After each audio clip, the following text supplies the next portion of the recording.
Fidgy, no, you've been so good. Of course. You've been so good for so many minutes, and now that the camera's up, you're gonna be a little bitch. No, Pidgey. She's been sitting here being all snug and cute, and then like, oh yeah, she won't. We got 2 minutes. She'll stay for 2 minutes. No, she won't. She won't. Oh, Fidge. Besides Fidget being an uncuddly little monster, welcome to For Cozy Cat Games. We are just gonna do a little live chat. Get the cat butt out of the. Get the cat butt. No, Fidgy. People love you, but they don't love you that much. Random stuff today. Yeah, we had a lot going on the last 2 weeks. The last couple weeks have been pretty busy. Yeah. So we haven't really finished editing any videos, but we wanted to put something out. So we're gonna have a general geek out, talk about some games, talk about some stuff. General state of the channel. Yeah. State of the cats. Monsters, yeah. Bitches. So recently, let's see what we got going on. We did you did the Geek Garage sale. I was up fishing because had to go with Dad to go fishing. It was such a punishment, but someone had to go watch after him. It was a good time. So I had a good time doing what I was doing. You went to the Geek Garage sale, which I always love going to. That is at our local store, Crazy Squirrel in Fresno. They do it. It's once a year. It's mostly once a year. Sometimes we can get semi-annual going. It just kind of depends on so it's kind of a general get together. Everybody kind of can bring their games in that they want to sell, and you can price them, and they put them on tables. Then people can also rent table space if they want to sell more things or have a little more control over it. I can definitely tell our new tabletop likes to change colors when I move my hand in and out. That's fun. We'll be fixing that. That's just the Elgato cameras. They do a lot of color correction automatically, and I'm going to need to turn them off of automatic color correction. We'll just do this with my white ass hand on the blue. Yeah, we Geek Garage sale. Yeah, so you can rent a table. We did that last year where we offloaded some Age of Sigmar armies and magic cards and some board games that we just had not. But we either bought them, played them, and didn't like them, or bought them and then just... My face is covered in fidget fluff now. I can feel it everywhere. No, yeah, we got rid of some games that we either didn't like or didn't like enough to replay, or we've been sitting on for years and just never even opened the box. Yeah. We actually don't have that many of those, despite the number of games we have. We've played most of them. Yeah. And if the ones that we do have that we haven't played, we're working. That's the whole point of this channel, is to work on our backstock. Now, does that help that I keep buying games? No. I almost caught a fuzzy for you guys. But, I get her. Yeah. I can't get her. You did not get her. So this year, for the past 6 years, I have helped the owner just set up. We have the void. We are friends, so normally her husband, myself, and sometimes Steve, if he is available, will set up and do all of that. So this year, she wasn't feeling good, and the store manager wasn't feeling good, so I went in and set up for them. And I had a good time. It was good. I only did the garage sale for the first couple hours, and then I went and sat with one of our best friends. He got a table to offload his Age of Sigmar. No. Yeah, his Age of Sigmar, and he had a 40k army he was getting rid of too. So it was nice to just get a friend day with him. I don't want this in my face. Cause I could have gone home at 10, 11 o'clock, but I stayed until 5 o'clock with him, and it was nice getting a friend day. So that's always nice. Yeah, it's a good event. We usually find a lot of fun things there. You find a lot of games that pop up. You're like, oh, that's weird. I haven't seen that. And it's some random old game that ran for a short time out of Target. Fuzzy. Nobody wants to see your butt, even though it's fluffy. It's so fluffy you can't really tell what part of her you're looking at. True. That was an angry. Oh, more fluffy butt. Sorry, everybody. She just can't help herself. She's so fluffy. But it was really nice. It was weird though. I don't know if you can really see in the camera. Friday being by myself at home and no Steve and no So he plays Star Trek on Top Hats Off on Fridays. Which, yeah, we ended up not playing because there was 2 players out, which I felt really bad for. Like, Yeah. I told Dapper like 2 weeks in advance, and he's like, "Oh no, Maddie can't play either." I'm like, "Oh, Yeah. well So now I feel bad." I got home and dyed my hair and didn't sleep, and then Fuzzy dug me out of the covers like 5 times throughout the night. Like, because normally she can't wake me up, but I think she knew I was sleeping like ass. So she was like, "You're gonna wake up." They love to mess with us when they know they can. Yeah. So but let's go over some of the things that you grabbed from the garage sale that I put out of my own reach.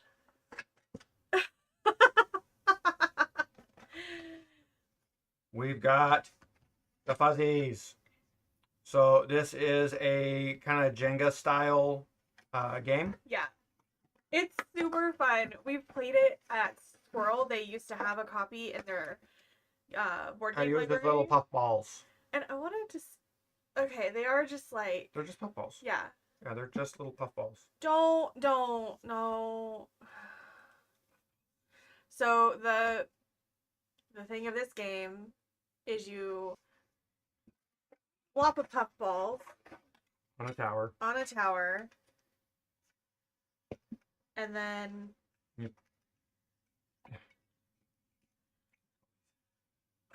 how to play. It goes this way. Pretty sure. Pretty sure you're wrong. I'm pretty sure I'm right. And how does the little grab a thing from the... It doesn't matter. We're not going to play it. I were just showing it. Goes this way. Whatever. Which makes it way more unstable. You got to take it and... You pull a little thing that tells you what you got to do. Yeah. And then you tweezer pull little puff balls. And then it's just, you know, Jenga style game. Yeah, it's a silly, fun little game. I'm unsure if I'm giving it to his sister or if we're going to keep it and make his family play it with us. And it'd be really fun to probably play with our friends a little tipsy. Any games like that are always best with a little bit of tipsy going. Or just when we're, you know, have everybody over and having fun. So, but I had played that game before and I really enjoyed it. So when I saw it on sale, I was like, yes. All right, let's see if I can. I can't reach any of these. I literally.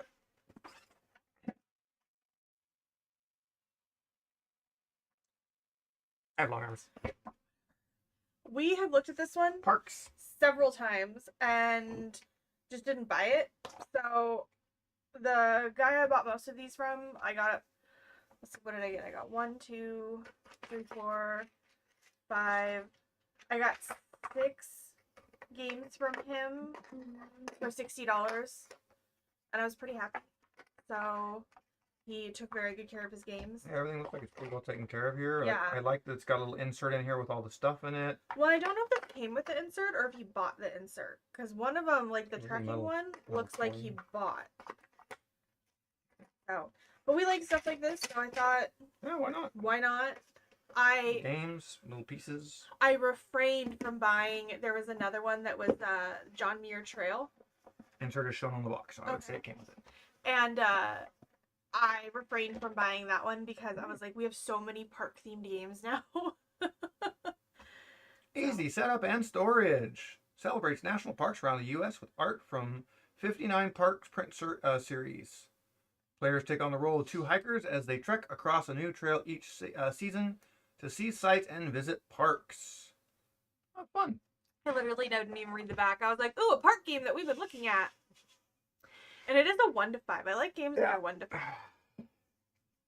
Not for us, but everybody loves Scooby-Doo. This is a gift for my cousin. My cousin who's 20 years older than me. We're really close, and she absolutely freaking loves Scooby-Doo. I don't know what actual game this is. It is a 12 plus, 1 or more. It was originally from Marshall's for $10. I don't know. I figured she'd like it. She'll probably come play it with us or take it and play with her son. So, like all weird games like this, You can tell it's just a cash grab type game. Yeah. Because there's no pictures of gameplay or pieces or anything. It does have a difficulty meter. It's right on the medium. Okay. Yep. So yeah, 12 plus, one or more players. It doesn't give a time limit, which Doesn't is really give anything. funny. It just exists. Yeah. And it was so funny because I sent her a picture. I said, "Hey, I got this for you." And she goes, "Oh, what is it?" And I go, I don't know. "Scooby?" Oh. You want me to get up and get the rest? This was technically not from garage sale, and I actually bought another one, but I already put it on the shelf because it's for Dragonbane. We love RPGs, TTRPGs. And Like this them is all. a system that I have been wanting to pick up for a really long time. Blades in the dark. It was $20, so I was like, yeah, gimme. Look at how nice that fits right there on screen. Right? Yeah, So- it clearly was meant to be there. Yeah. No, I've heard really good things about that system, and the owner of the game store's husband loves Blades in the Dark, so Yeah. that's one that he tagged and recommended. Ah. I don't know what this is.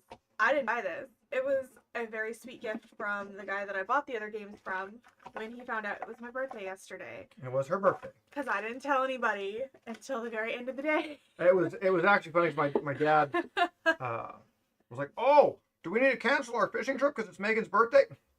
No. No. No, please don't fishing. We don't do birthday things here. Mm-mm. Then she swore me to secrecy about not telling him at the store it was her birthday, and I debated calling the store in the morning, and I was like, no. The phone was in my hands a few times though. It was real tempting.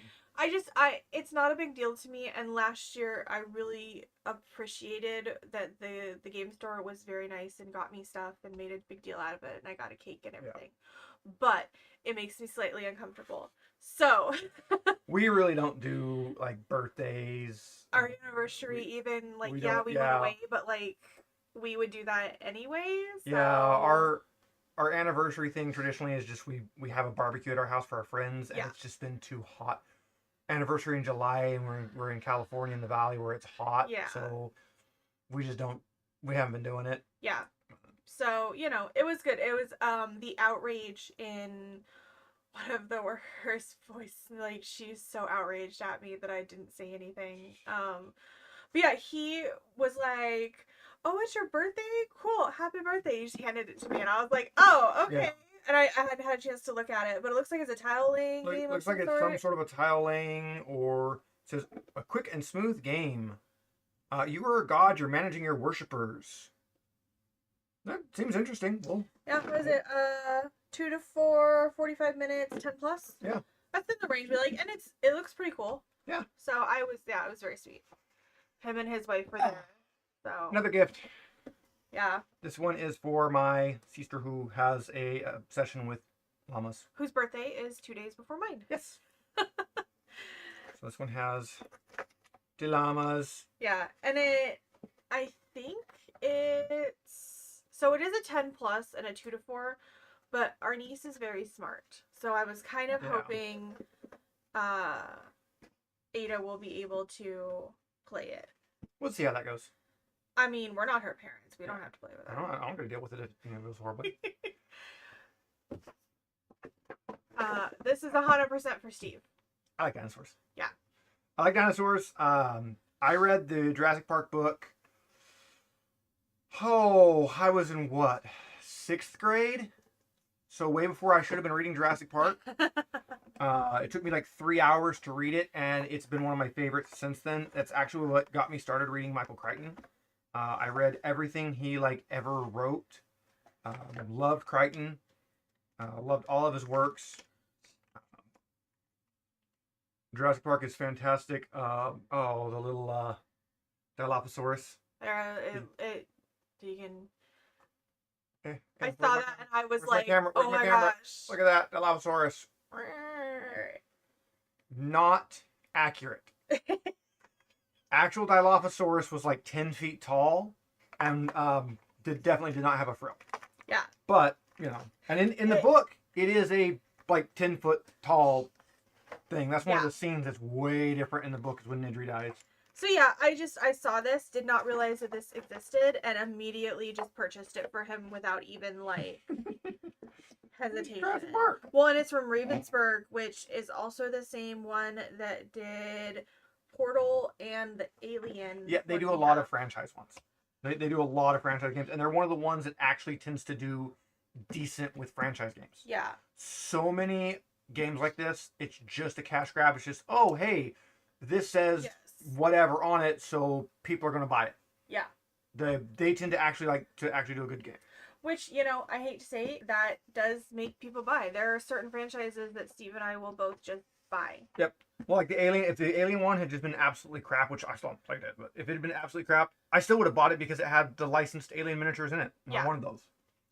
And of course, another trekking because we like the one we have, so we got to try more trekking. Yeah, this has been on my list to pick up, and I don't think it was available or something. But yeah, used. I don't care if a game is used. Most of the gamers, as long as it's taken care of, I don't care. Yeah, and most of the people that sell their games at Garage Sale for Squirrel, they are gamers and they take care of their games. It was adults playing, not rambunctious 6-year-olds, drinking soda and spilling things. Yes. So, which never hurts. That is actually why we.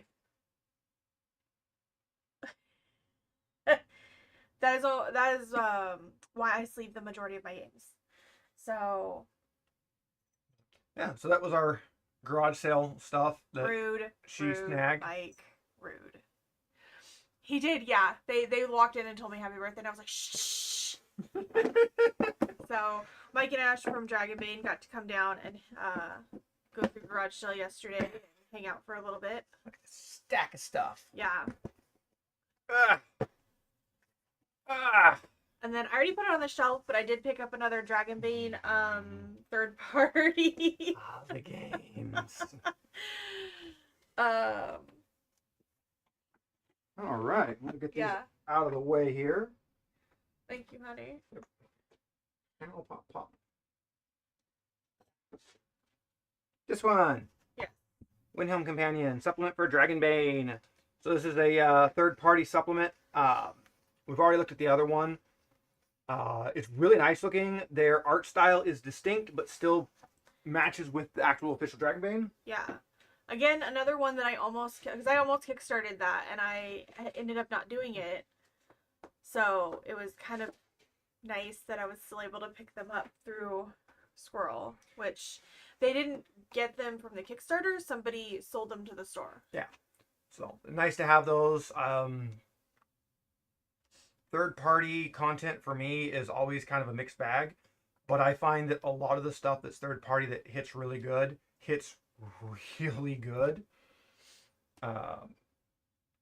So I do like to look at it, look at what's there, see what's available. If nothing else, even some of the ones that I've grabbed that have just been terrible for me, I'm just like, oh, cool. Look at this one aspect that I really like. I'm going to grab that. Yeah. There's been a few that I haven't liked. And it's like, okay, cool. So now I'm going to try to do this, but, better. Well, that's one of the ones that I picked up that I don't think we've ever actually used, but us and other GMs that I have loaned it to have picked up things from it, is that Strongholds and Followers. Yes. So we've never used it. I've never used it, but I have pulled aspects out of it for games. And so have other GMs that have asked to Bridget, borrow what are you doing? So it's always nice. I do... I'm a little weird about letting people borrow certain things, but we have a few friends that I don't mind borrowing stuff. Yeah, it just depends on who it is. Yeah. Like I said, when my grandma was starting to pass away, and my cousin came up with her kids, I loaned them a bunch of games while they were there, knowing full well that I was lending games to rambunctious children that weren't being well supervised. Yeah, that did spill soda. They did spill soda on it, but everything was sleeved and you can't hurt dice. Yeah. So, everything came back to me. I had to clean some stuff up. I had to re-sleeve some things. Megan re-sleeved everything and cleaned it, but that's what games are for. It also just proves to me that it is worth the $10 to $50 extra to sleeve your expensive, your inexpensive games that get handled a lot. it makes them last longer, and it definitely adds in some survivability, especially if you eat or drink while you're playing. And Which we do. we like doing that. You know, I know there's a lot of people like, oh no, no food near the game. Yeah. Well, then what's the point of the games if you can't enjoy them with your friends while you're eating or drinking or Fuzzy? I don't know what's going on with the That cats. is glass. They are. That is force field. You can't go through force field. Speaking of drinking, I'm going to grab a drink real quick while we unbox our main event for today, which is this 1,000-piece Rise of Tiamat puzzle. Yeah, we've had this for a while, and I don't know if we're going to finish it today, but I figured this would be a fun, like, you can listen to Steve and I bitch at each other. Oh yeah, you can tell we haven't even opened it. It's burbs. There's burbs outside. Oh, that's good. We haven't had a lot of birds outside. The bird food we bought molded, like, instantly, which is really disgusting, and we still haven't thrown it away.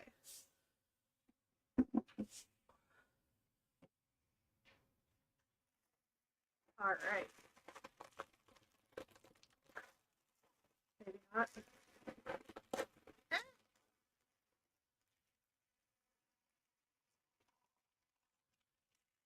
I'm also terrible at puzzles. Steve's pretty good at puzzles. I'm bad at them. At least I didn't pick the round puzzle to try to finish. That it's probably so warped now that we'll have to just get a new one. I bought the Squishables Plague Doctor puzzle that they came out with, and I love it. It's so pretty, and I want to finish it and hang it somewhere. But it is really hard to do a round puzzle. Well, it was almost as bad as our Jaws puzzle that we had hanging on the wall. We did a cheap 300-piece Jaws puzzle, and it was really fun because we were getting down to just the water, and it's all just like the color of this table, blue. Yeah. And cool, there's no texture, there's no gradient, there's no nothing. It's just blue. And we had one piece that just kept confused because it didn't seem to go anywhere. When we were finally done, we had 301 pieces. We had an extra puzzle piece. Yeah. So, Screw them. speaking of the fun blue of the table, we have purchased new tabletops. So we have more than just purple. That's why it is blue this time. Should have done the red. Yeah, we also have, I mean, we can still switch it. It would take us 2 seconds to switch. No, it's okay. But we have, see if I can pull them back here so we can see them because they're all stacked up right now. Okay, so we've got our normal purple. You guys are used to seeing the purple right here. You can see a little corner of it. And we've got white now. So we can do white. We have pretty red. So we can have pretty red. Yes. We've got this green, which is like the green screen green. And then we have this blue, which is like the blue screen blue. Yeah. So we have colors we can switch before. And of course, any of the ones other than this blue-green one, we can flip over, and then it will be black. Yeah. So we have lots of colors we can pick between now. All right. Geek Talk and Puzzles. One, let's do that. No, we'll do that. And then Mike was saying they got quail. Yeah, quail and bobcat watching them. I mean, I used to live in a motorhome behind my parents' house because I was a teenager and I hated living at my parents' house. And there was a motorhome out back that was hooked into power, so I mean, why not? Remember when you're putting a puzzle together, if two pieces are connected, that's cheating. You have to take them apart no. and throw them away. No, that's puzzle rules. I don't. That's puzzle rules. No, that's puzzle rules. No. That's puzzle rules.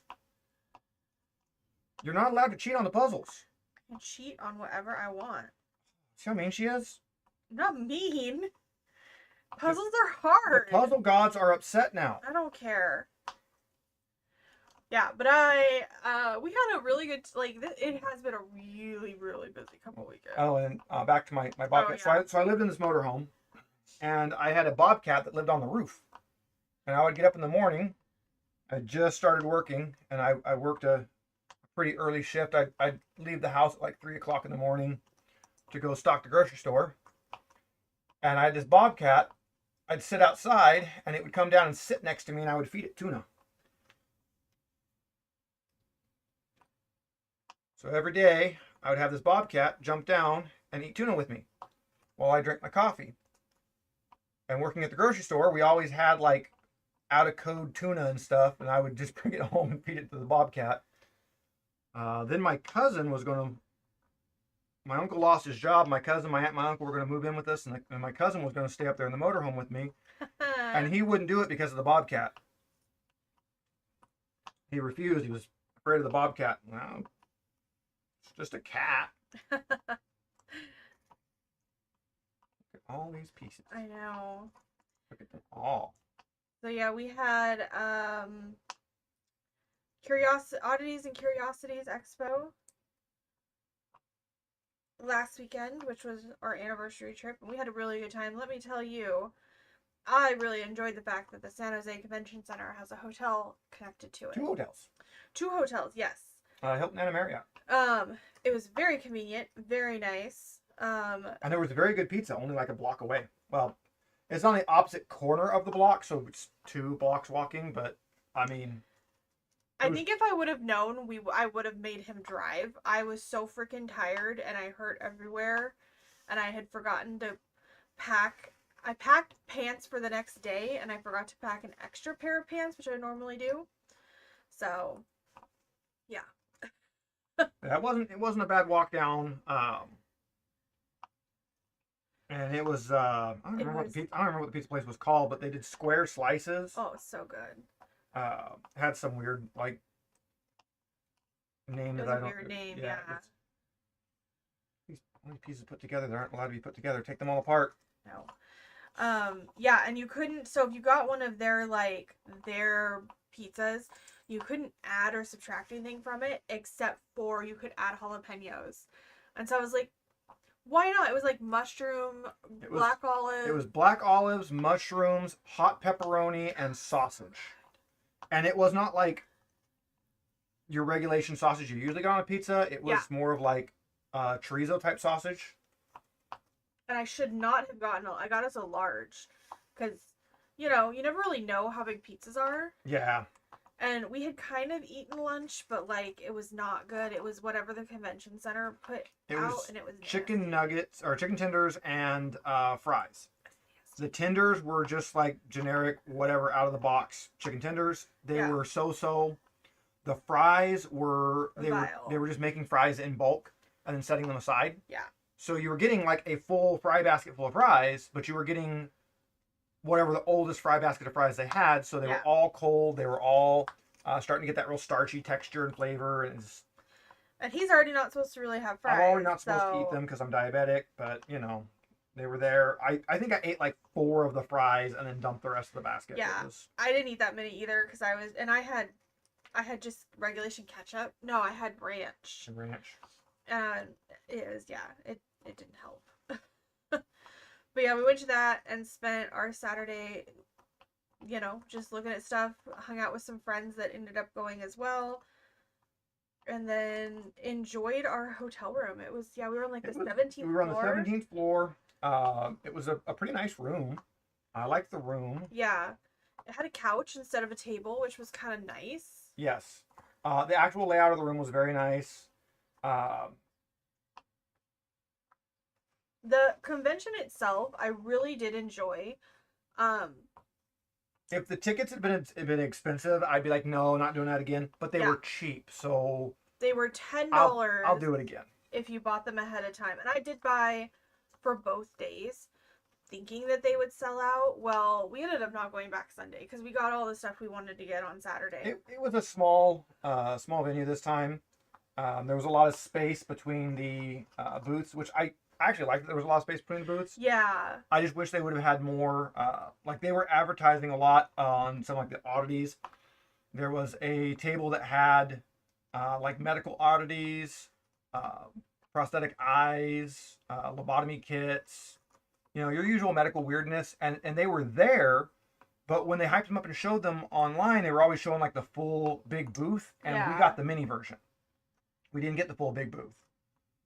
But they had the diaphanized animals, which that booth, he was probably the most knowledgeable person there. Yeah. You'd walk up and be like, oh, hey, cool, what's this? And he would start rambling off like the scientific name of the animal, and the actual like item didn't even have that on it. It would just say like lizard. Yeah. They'd be like, oh yeah, this is a so and so whatever. It's the Sonol species from here or there.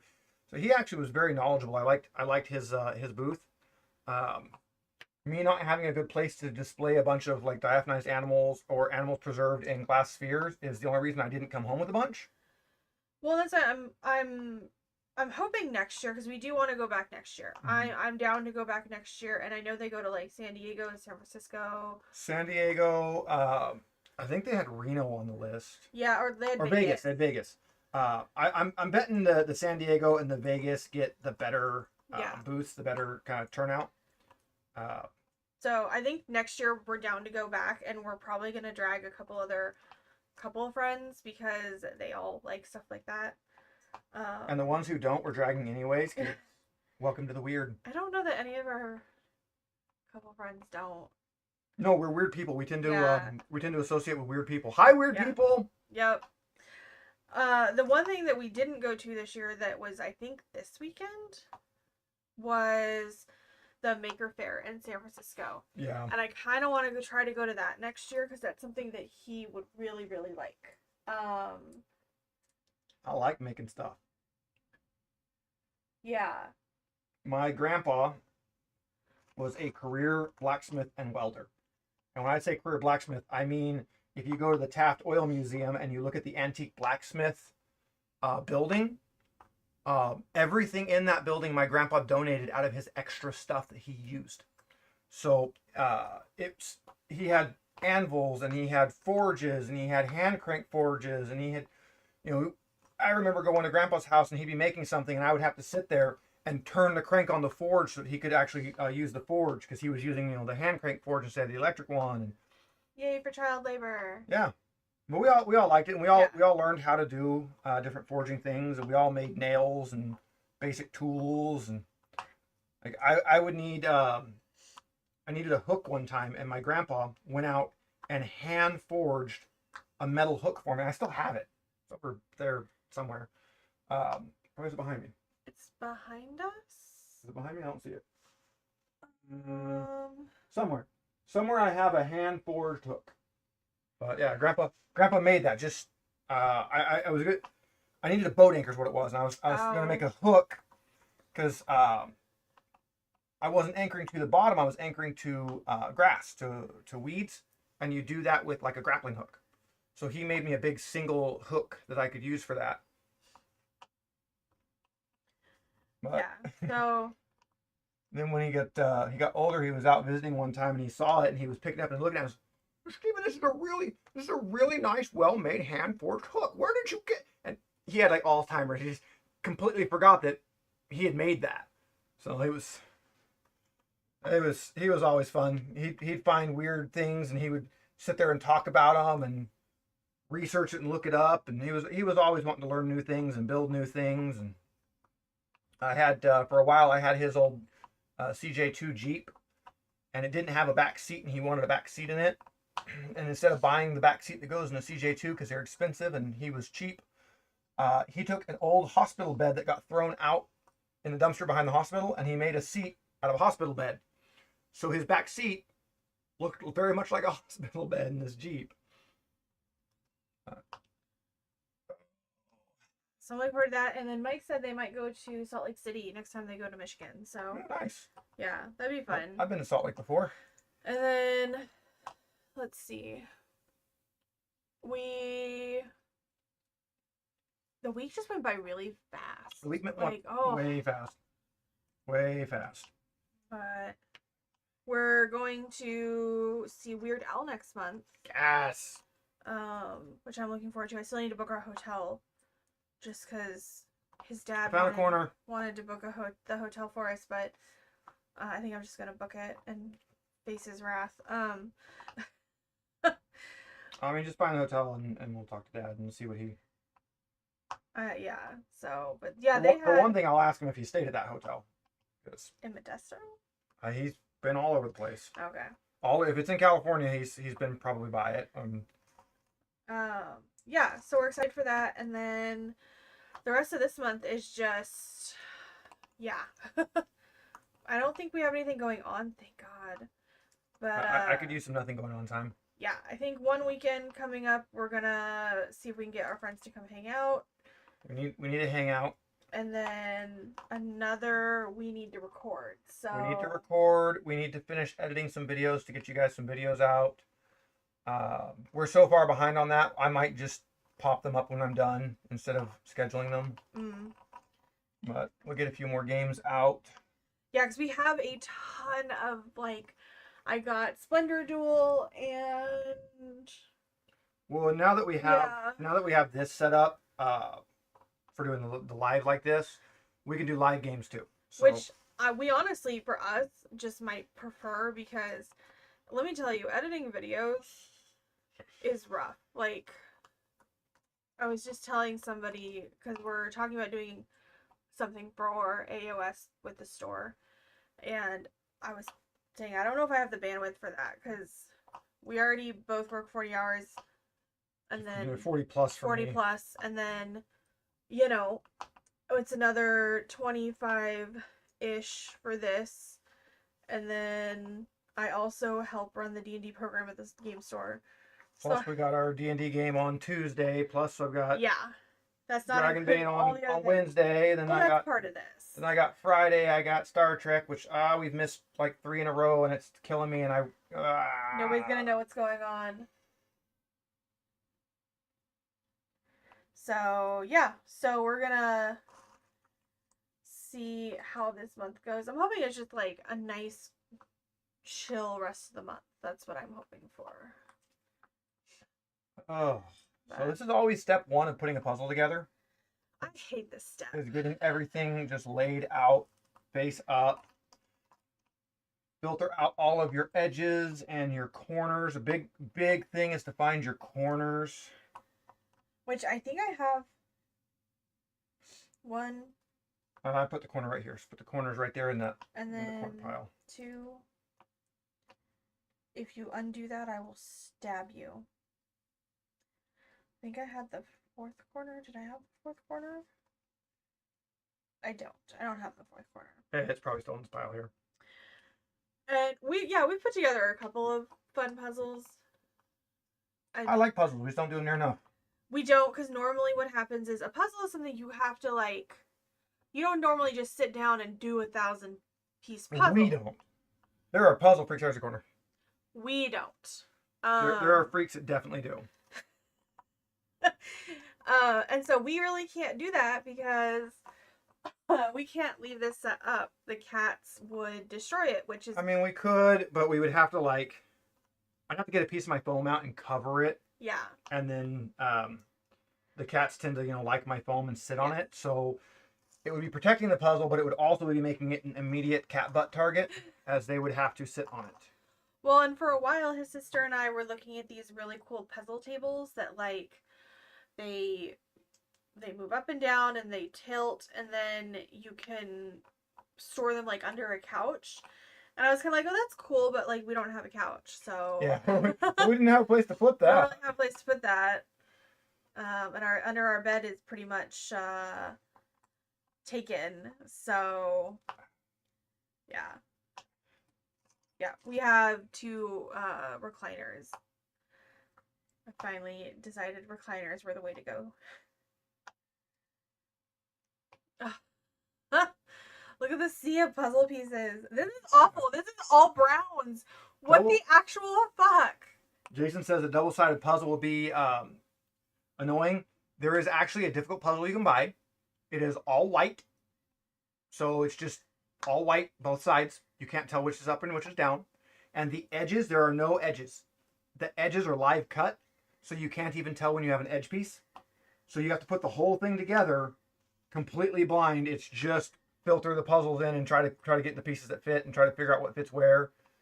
That sounds awful. That sounds miserable. That sounds absolutely fucking miserable. You can buy one that is massive. You can buy like a 30,000 piece version of it. What was the one that the store had that was the 140,000 piece Disney puzzle? Yes.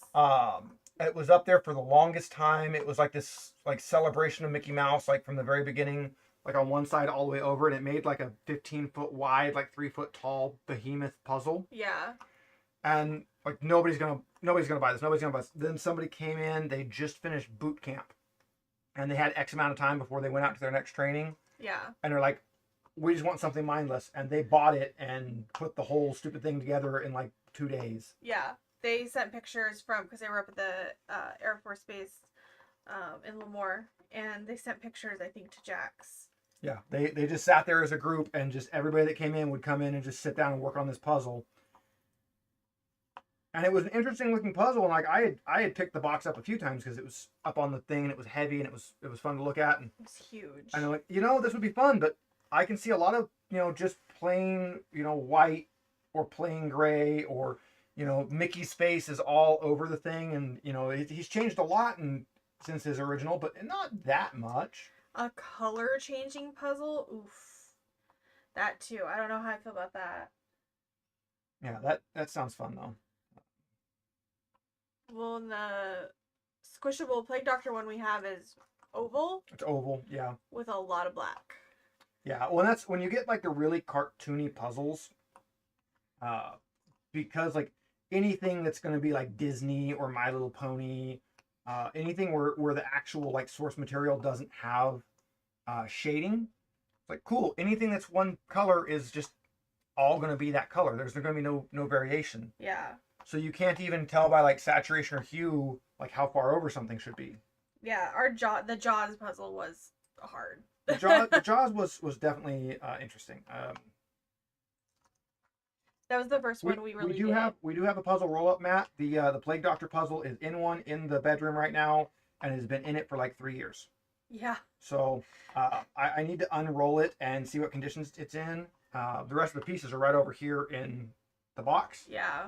And I need to either throw it away and replace it if it's too warped, which it shouldn't. It should not be warped in that roll, but that doesn't mean it isn't. Yeah, because our house is very miserable. Yeah. And I'm finding way fewer edges than I would like to find. Oh, piece.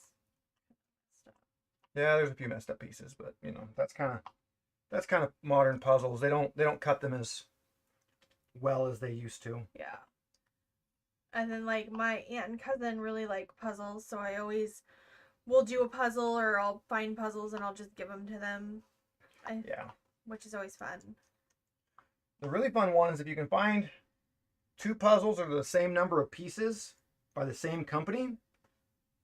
The dies that cut these are very, very, very insanely expensive. Like hundreds of thousands of dollars to make the die that cuts a puzzle. So they're the same? So they're all the same. So if you can get like 3 or 4 different puzzles from the same company, they're all like, oh, here's all these 1,000-piece puzzles.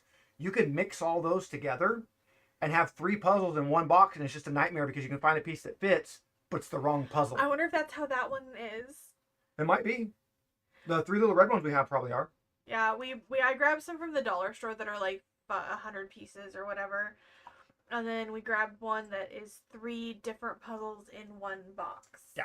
So. And they are likely all the same cut. So they are likely all the same. All right. Guys, we're almost done sorting pieces out. I'm like, my arms hurt already. But I love this. So with our new setup, Steve made it so 2 of our little tripods that used to hold our lights now have our phones so that we can see chat, and like I can sit up, interact with chat. Yeah, if you see me randomly turn over here, it's because I'm chatting with you guys. Or I can zoom. Can I zoom? I can zoom. We can zoom. And then I can unzoom. So, because he gave me the controls again. Probably a bad move. I will probably end up regretting that, but it's cool. Cool. Yeah, so I turned 39 on Saturday. She's old. I'm not that old. You're gonna be. No, you will always be older. I know. Yeah, I'm out of our friend group from high school, and I think pretty much our friend group now, I'm the oldest. I mean, we've got older friends, but the main group that's always over here and playing Dragonbane and all of that, they're young. Yeah. Mike can tell you about that. We're playing Alien, and it's like, oh yeah, these guys are all babies. Yeah, we had to watch Alien because nobody had seen Alien. Oh my god, nobody had seen any of the Alien movies. Well, and then one of our friends from the game store, he is 23. Yeah. So Steve and I have been together longer than he has been alive. Yeah. And he was like, that's why you always say that. Speaking of Alien, Dapper just did a uh, Dapper Reacts format, but it wasn't Dapper Reacts. It was him and Vish. It was supposed to be him, Vish, and Kip, but Kip was sick, talking about horror movies, and they were talking about aliens, and Dapper was saying it was his favorite of the horror movies, and I agree. Alien is probably my favorite of the horror movies. I don't know if I feel like Alien is a horror movie. Oh, the original Alien is absolutely a horror movie. Is it? Oh yeah, it's a straight up horror. Aliens is an action movie with horror elements. Alien 3 is a drama with horror elements, and Alien Resurrection does not exist. It was never made. I'm actually one of the weird people. I know everyone kind of shits on Alien 3. I think it's a bad Alien movie. That's a good movie. I think it's a good movie. Yeah. I think if they just not used the Alien IP, if they just, just shot for shot remake it, but get rid of the Xenomorph, get rid of Ripley, just change those aspects of it, I think it would be a very fine movie. But because they tried to do the Alien with it, it just didn't quite. Yeah. It's such a hard to go from that like slow-paced horror that you get in the first movie, and then you get the action horror in the second movie, and now you get like a drama with horror like sprinkled in. Yeah. And it didn't work. Man, that is a lot of brown. That is so much brown. That is so much brown. Fuck this. Nope, too late. We've started. It started. I think a lot of movies are like that, where there are things that I know certain movies people hate, like either the remakes or the seconds, and I kind of take it in stride of, okay, it was a good movie, it was a bad X movie, like he said. Like, what movie did we just watch that was like that? Yeah, Mike was right. Horror, action, I don't know, bad action. Alien 3 was drama. It was a drama. And if you look at like what was on TV and what was popular at that time, there were a lot of like cop dramas, and there was a lot of like the medical dramas, and that was just the thing that was on TV at the time, and it did not mesh to Alien well. Yeah. There is also, I'm super excited, there is a new Alien Cats, I hear you being bad. There's a new Alien TV show coming out, and I'm super excited because I like stuff like that. Oh my god, Fuzzy.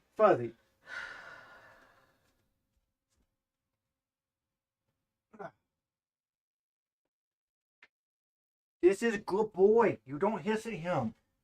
You don't be snot to him. Him is a good boy. Look at how good boy he is. You weren't saying that when he was trying to pee in your chair. We didn't try to pee in my chair. He did pee in my chair. It's not him's fault. The bitches keep him locked out of the bathroom. They're so mean to him. He's so round. Mike, do you need a round cat? I've tried. Mike said no. I can get you a matching pair. I can get you a round one and a skinny one.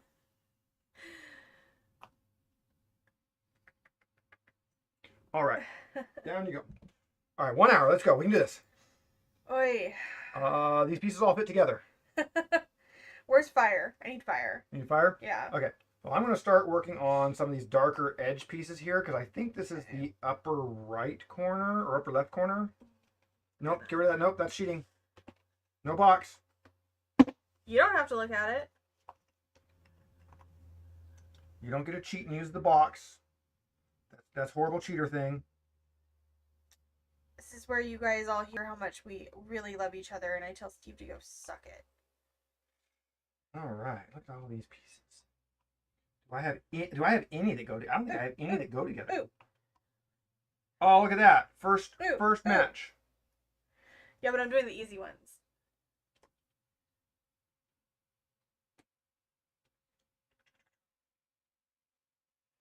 Ash is demanding a black cat when you do get one. I mean, we can totally dye Leroy. Yeah, you can dye him. He can be a different color.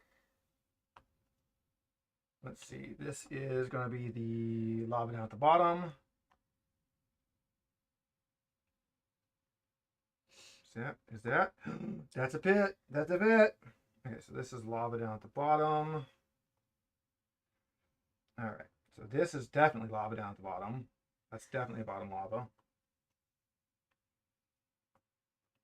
Lava. I got another one. You're just stealing all my pieces. I am, because I have the thing it goes to.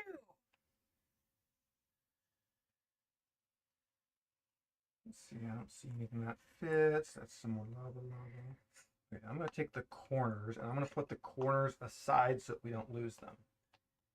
Okay. I like how he says we. All right. And this is some tan stuff. How do those fit? I like when I randomly grab two and they fit.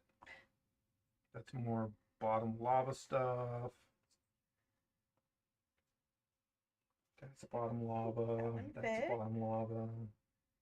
That one's gonna fit there. That goes there like that.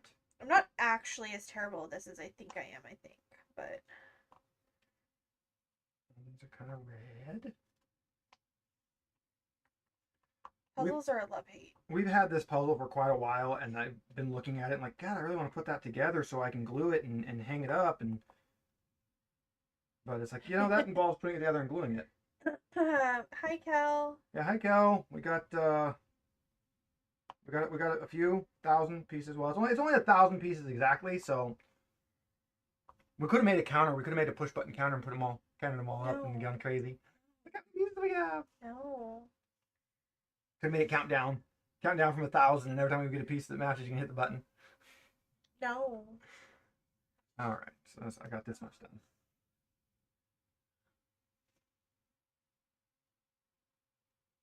It's a pretty puzzle. I mean, it's like the standard Tiamat art. Like it is. It's really cool. I can't remember if I got this off of the internet that will not be named, or if I got it from the game store. I believe we got this one from Crazy Squirrel. I also have a Critical Role one that I really want to put together, but. And I'm looking at these edges, and there's got to be more edges out here. There has to be. Unless this is a really tiny puzzle, we're missing a bunch of edge pieces. That's all right. We'll find them as we get to them. Still need more of these black edge pieces that actually fit. Is that? No, it's not. That's not. That's way not. See an edge piece there. But you're pointing, but your fingers are short. Oh wait, no, that's not. She's going crazy, guys. I can't see half of them. All right, we'll find them as we get to them. I'm not concerned. I want them now. Well, I want this fire part together so we can start picking fire out of here. Once I want this put together, because then I have all my. Here's another one of those. Here's another one of those. And this might be.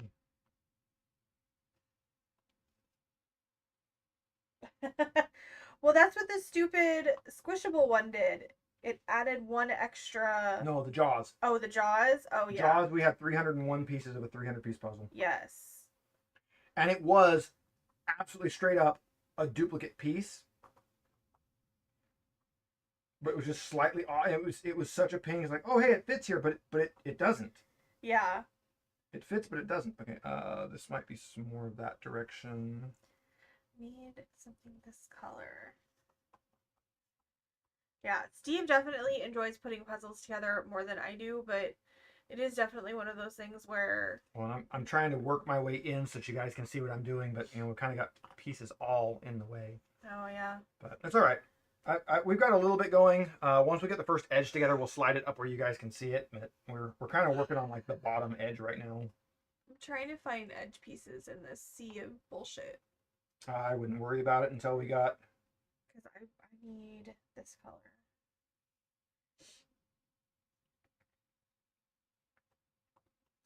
All these. Nope, that doesn't go there. That doesn't go there. Yeah, so this is our first little just geeky whatever hangout.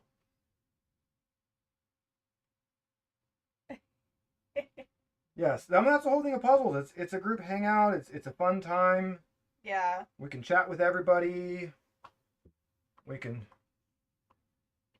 talk about our favorite and least favorite tabletop and RPG stuff.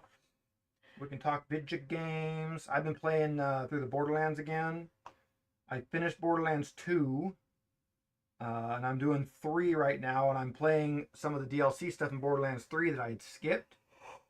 And I actually liked the Borderlands 3 DLC stuff. Which I grabbed so that I could see, because I didn't care as much for 3's 2. 2 was just... Borderlands 2 was so good, it's made all the ones since it just not. We had hundreds, if not thousands of hours invested in 2. Absolutely had thousands. because we had 2 PlayStations, and he would take one on the road with him, and I would have one here. Plus, I had the Vita. Yeah. And I had crossplay. So yeah, probably thousands. Yeah. I have been replaying Far Cry 5 because I wanted to shoot people. Fascists. I just needed an outlet. My favorite thing about Far Cry 5 was everybody kept like, you guys are racist. You only ever make games about shooting brown people and you're racist and you're racist. And then they make one where you shoot white people like, you can't do that. That's not acceptable. Go back to shooting brown people. Okay. Yeah. Yep, that's what I thought. That's what I thought. You guys didn't actually care. Yeah, and the Far Cry series, it's really funny because the Far Cries are not necessarily my kind of game, but I have played some of 3, all of 4, all of 5, and all of 6. Yeah, so it's like Mike says, likes 3 a lot, hoping 4 is good. 3 isn't a bad game, especially now. They've updated it and changed some things. My problems with Borderlands 3 is the story is pretty weak. It's not a bad story, it's just weak. Ava is a horribly irritating character and I hate her. Yeah. Typhon de Leon is also kind of irritating, but at least he's sort of a fun, weird character. But there's way too many orange drops, and just the general like gear progression in it. It's like, oh cool. Like right now I'm playing through. I'm in mayhem mode. Like yeah, if it's not orange, I just ignore it. I've finished like the challenges for picking up like blues and purples, but I've not even finished like the first one for picking up whites because why would I pick up a white drop? Yeah. Like, there's so many other drops. But that was the one where they switched from competitive to cooperative loot, where everybody gets their own loot. Yeah. So it's still dropping loot like you have 4 people fighting over it. But you don't. You have everybody getting that. So you're essentially getting like 4 times the normal amount of loot. And it being Borderlands, 99% of it's trash. Yeah. All right, where are we at? We got these ones. I need some. Well, and I know we're still starting our Dragonbane game, but I'm already looking forward to what we do next too. Just because I like playing a lot of different systems. So I love switching up systems and doing different systems. And, okay. Those 2 pieces that I just had sitting next to each other, they fit. I have pretty much, with the exception of our one home game and probably Humblewood when Mike and Ash get their Kickstarter copy, I have stopped playing 5e. I run the D&D program for the store, but I haven't DM'd anything in 9 months, 10 months. So, yeah. I got really burned out with 5th edition. Yes. Oops, that fit. I got really disappointed with a lot of 5th edition. Yeah. Have you seen their new starter set that they're releasing? I've seen a little bit of it. I haven't really looked into it because I haven't really been. $50. Yeah. For a starter set. Yeah, I'm sorry. I'm getting used to Free League now. I'm getting used to, their core sets that Free League does, where you get like so much more than you would think you would get on a set like that. Yes. I mean, it's There we go. Got that one might go there. Looks like it does, yep. Yeah, Montana's not real. I've definitely never been there. Yeah, and we've been playing 5e pretty much exclusively and consistently since like 2016. Since Critical Role first took off. Yeah. Because that's where I used to get her into it. Because I played 2nd edition back in middle school with a little group, and our DM ended up moving, and he's the only one that had the books and everything. Because we were all just poor little kids that couldn't afford books, and he had them, so we were playing off of his books. So once he moved, no way to play and just stopped playing. Yeah. So I skipped 3rd and the cursed, never spoken of 4th edition. Yeah, and he'd already, after 10 15 years together, he finally got me to play Magic, and I went a little Magic crazy, and that was right around that time. He got me into Magic finally. We started doing board games, and then he got me into Critical Role, and I was like, yeah, let's try this. I think a lot of people who haven't done like tabletop, haven't done D&D and things like that, they don't really understand what it is, what it does. And I think a lot of people just don't, they associate it with things that it's not actually associated with. Yeah. This might be this one right here. Looks like it. Yeah, there we go. But yeah, so I'm looking forward to whatever system we do next. I kind of want to do another Alien game, but that might be next year. We could do another Alien. I enjoyed it. And so I ran, for Alien, I ran a home game, which was strictly, I made things up.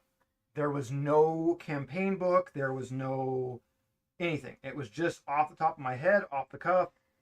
I planned the session before what was going to happen, and that was it. Okay, these two which really he's great at, by the way. No, those don't fit. They're just really, really, really, really close. So I did that, and then I did. I ran their starter set. I ran Charity of the Gods is the name of that one. I ran that for Top Hats Off for Dapper as a break, so he could do a break between Power Rangers.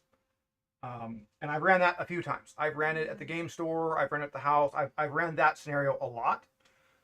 So Charity of the Gods is meant to be like a 3-part introduction to aliens, but it's also in itself is one of 3 acts to get the story of that. So it's Chariot of Gods, Destroyer of Worlds, Heart of Darkness, I believe is the order. Let me look behind me here. They're not up there because remember they're combined because we ran out of room. The boxes are up there though. Yes, Chariot of the Gods, Destroyer of Worlds, Heart of Darkness. Each of those is a 3-part that gives you more of the story. So they're meant to play in sequence, but they're also meant to mimic Alien, Aliens, and Alien 3 in story. So the first one, you're space truckers, and you have to investigate a ship that's been adrift for a long time, and of course it's got definitely nothing dangerous. It's all safe. It's fine. It's straightforward. Just go investigate, grab your thing, and get out. Nothing bad happens. The second one is your colonial marines, and you're going in to investigate this thing that's lost contact. Very much like the second movie. And in the third one, you're on a space prison. Fuzzy, quit hissing at Leroy. He's a good boy. That's oh, Leroy. He's trying to play. He's trying to. It's so sad. He tries to play, and she's just like, no. Where's Fidget? She's gonna be a snot. He's getting down and doing the butt wiggle and pouncing. So cute. And she's just like, which is funny because she'll walk up and bap and play with him, and she'll play with him, but he's not allowed to play back. Yeah. All right. Where am I at? What am I working on? Yeah, I don't so know. our home game for Alien was really fun. That was actually one of the things where I was like, oh, wow, 5e, not necessarily 5e, but Wizards is trash. Yeah, it's just when you play certain games, you go, oh wow, look at how much is missing from this other one.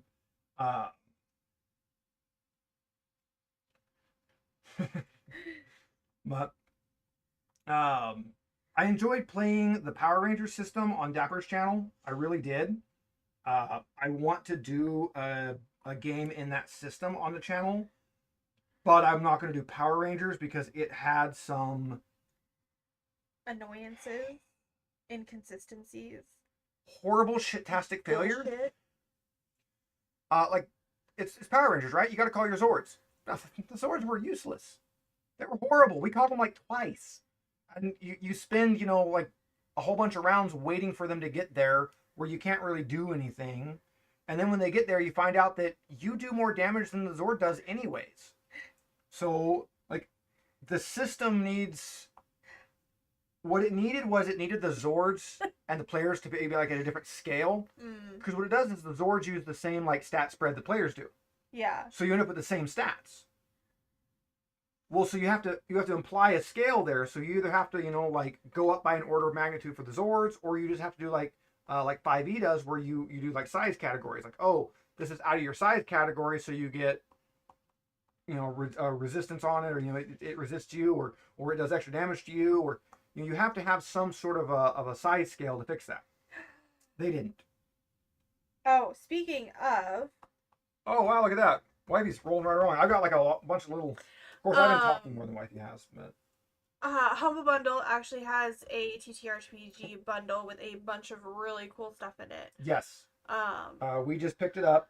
It was $40 for a lot. A whole lot. The only thing I don't think it had, because it had like the Power Rangers one. It did, and it had Transformers. And Transformers. I don't think it had G.I. Joe or My Little Pony. It had G.I. Joe, not My Little Pony. Not My Little Pony. So, Transformers, Power Rangers, G.I. Joe, My Little Pony. All use the same system. You can mix and match them when you're making characters. There's actually a one-shot called Unnatural Disaster that I might run for fun, where all 4 of them are mixed together. Of all of those, I have heard that My Little Pony is the best one for that system. So I'm actually kind of wanting to try running a My Little Pony game, just because the system was fun. And I think that would be fun to get some like hardcore like D&D 5th edition, Dragonbane, Alien, and then, all right, we're playing My Little Pony, let's go. Yeah. I'm really interested, like, we have a ton of GDRPGs, like a ton. And I keep buying more because I have a problem. The problem is we don't have enough shelf space to hold all the TTRPGs we need. That's a need. Yeah. Right, guys? We need that. But we just grabbed Savage Worlds, which I'm super, super interested in. And then I think either the end of this year or next year, we're getting our Boston Kickstarter, which will have their, like, intro set. So, because I did the Coriolis Kickstarter, I did Vossen, the new Alien Kickstarter, and the Dragonbane Kickstarter. And I know we don't have the shelf space for all of those, so we better be moved by the time we start getting them. Like, I don't think it gets to the Kingdom Hearts level on making sense with the overarching story. That's kind of hard to do. I mean, I've played the Kingdom Hearts a few times, and all I can remember is that clearly Pumbaa is the main villain. He is like Timon and Pumbaa? Yes, he's the main villain. He's caused all the issues. He's the big bad evil guy. It makes perfect sense. But he's just a little guy. Okay. Yeah, so I'm really interested in him running Boston. It's possible I run something on the channel, but I have to play and or have him explain rules to me very well before I can do it. I can't just read something and GM it. It's just not my style. Yeah. My brain just doesn't work that way. So typically I will play a lot of something that he is running and then be able to run it. Yeah. So, you actually might see me run Alien or something. And Alien and Boston use the same system. Yes. They are the same system. The big key difference in Alien, you have a ship that has stats that you can buy upgrades and things for. Yeah. In Vossen, you are like investigators into these weird events, and it's all Nordic horror, and you have like your main base that you can do things with. Mm-hmm. So yeah, I'm excited for all of those. I'm trying to think of anything else. I really should poke at Dapper to get him to run something Vossen. Yeah. Because I think he would be able to do a lot better than I would, because he has a much better knowledge of various cultural lore and things. Yeah. I am pretty actually weak on that. I also want to run the Cyber Red. Yes. Because we did Cyber Red for Free RPG Day. We played in it a couple years ago. It was so much fun. So, very cyberpunk, obviously. One of the classes, you're like the media guy, and that's what I was playing as. So I'm playing as the guy who's like, I used to be some like big uppity, rich guy, and then I got betrayed, and now I'm working for the news media trying to expose the other big time like corporate conglomerate type things. So I'm running around with a camera on my shoulder instead of a weapon, and I'm running around filming things.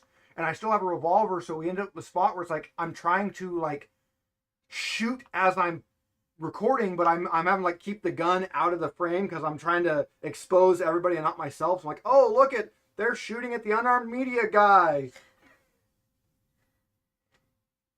Yeah, it was a lot of fun. It was also one of the ones where I actually did an accent for the whole thing because I don't usually, as you can see from Dragon Bane, I don't usually do much of an accent when I do things. So I did a very like heavy Russian-esque accent for it, which was fun. Where are all my pieces that fit? I totally haven't just been jacking a bunch of your pieces. I know you have. It's fine because if they fit, they fit. I don't care. This is going to fit into. Where's more? I gotta figure out how long this is supposed to be. Where are the corner pieces? The corners are right here. 1, 2, 3, and 4. These are the corners. None of them are going to fit into that as it currently stands. So I think this is the top.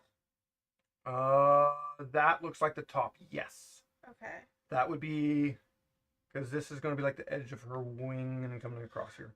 So I think that's the top. Hey, Castle Red Box. Yes, it is.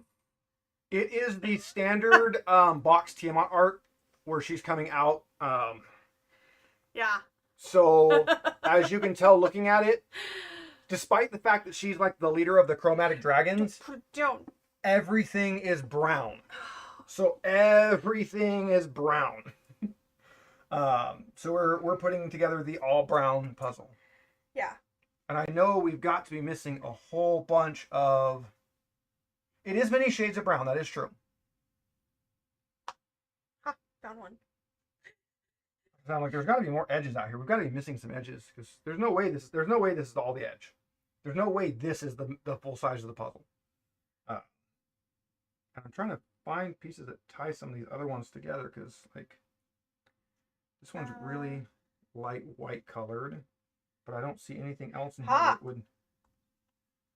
I don't see anything else that would go with that red. I don't see any more really red out here. It's not going to be. I think this is going to be the other corner that you're working on. I think this is going to be this corner. Eventually, we'll get it to where you can actually see what we're working on. Yeah, we got to get. Once we get the border, we'll put the border up here where you guys can see it. And yeah, if you did mix all the chromatics together, it would be brown. Yeah. And that is actually why the Dragonborn in game in lore are all supposed to be mostly brown. But you know, everybody wants to do their fancy, pretty Dragonborn, so everybody does. Oh, it's gold, it's copper, it's silver. It's they're supposed to mostly be brown and not have tails, but nobody likes that. All right. Pieces that fit. Pieces that fit. Okay. That doesn't fit.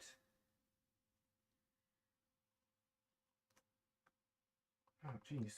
And then as a treat yesterday, because Steve can't really have sushi, so I bought myself like $60 in sushi and brought it home because they were having buy one, get one free at one of the sushi places that we like, and I couldn't resist. They do such good sushi. Yeah. They're just expensive. Delicious. But I didn't need 6 sushi rolls because that's going to be lunch, dinner. It was dinner lunch, dinner, and then lunch today and dinner today. Okay, I think we need to start trying to find some of these other pieces. Oh my. Let me see. Yeah. Let me see what I can see. I'm sure your eyesight is better than mine. As I try not to get into the camera. I actually don't see. I didn't see a lot. Oh, that's terrifying. Yeah. I was expecting to see a whole bunch of them out here. That top where I'm pointing, like 3 in. Right here. That is, in fact. This is what we're going to have is ones like this, where it's just a little narrow piece. I think this is what we're going to be missing a lot of.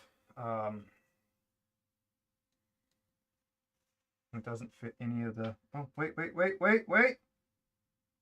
Ha! It fits. I think that's all it fits. That's all it fits. That is not a useful piece. It didn't do much. All right, that wasn't the Holy Grail piece, guys. Oh, here's one. Here's one. I found one. Back when I did puzzles a lot, I would always turn them all backing up, so either white or brown, whatever the backing was, up, because that makes it easier to find the edges. Oh. And then once I had all the edges and corners, then I would turn them over and find the all the colors and things that I needed. Sounds like a lot of work, babe. It's a lot of work. But I used to really like doing puzzles. We used to have a whole bunch of puzzles growing up, and we would put them together, and then we would take them back apart and put them in the box, and that was one of our like rainy day activities, was just assemble puzzles. I mean, yeah, because I guess at least when it was raining, you could, do stuff. All right. Well, I think we have most of the edge pieces out, which is kind of scary. Okay. That's kind of terrifying. Okay. That means that we need to just stop sucking. All right. Insert sucking joke here. All right. Where are all these pieces go? Why are there so many shades of brown? Okay, let's do this.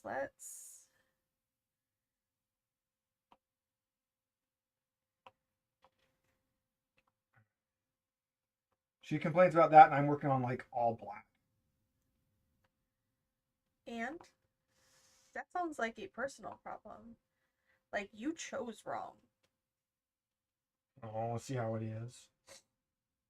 I see how Here's it black. is. It is a black piece, yes.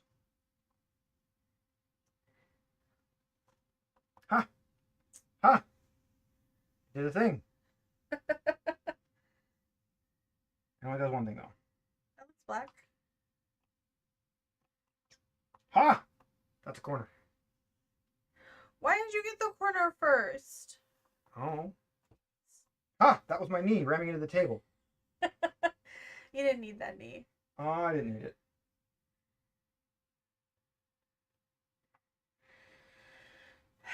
Okay. I wonder.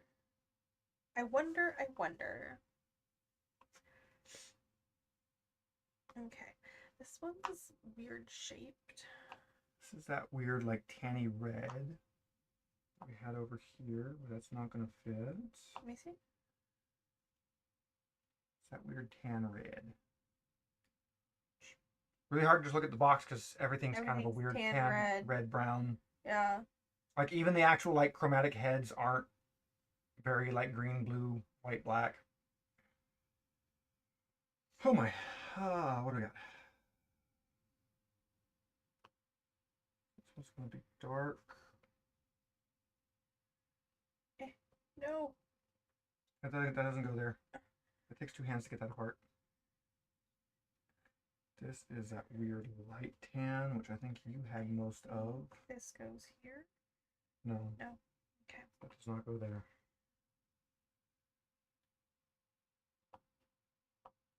That very much does not go there. That very much does not go there. Where does this go? That, it's going to be one of the, well, it's going to be probably right over here in this right here. Okay. And I bet. And there'll be some more fiery looking orange. We've got to be missing some edges because I don't see more fiery orange. I straight up don't see any more of the orange color that I would need. So there's probably like one or two missing edges out here that are that kind of orange, fire. Which actually it's the lava from hell, so it's very orange and fiery. Speaking of dragons in hell, the Tuesday home game I run, they are fighting a dragon in hell. They've almost made it to the dragon anyways. They've made it down to the right level of hell, and now they have to go find the dragon. Wait, what? What? What? I'm saying anything. What?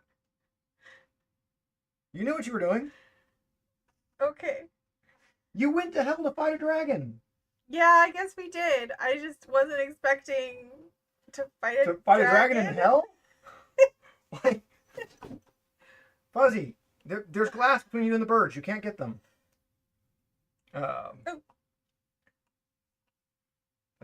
That's like, oh yeah, we went to hell to fight a dragon, and the damnedest thing happened. We fought a dragon in hell. Shut up, babe.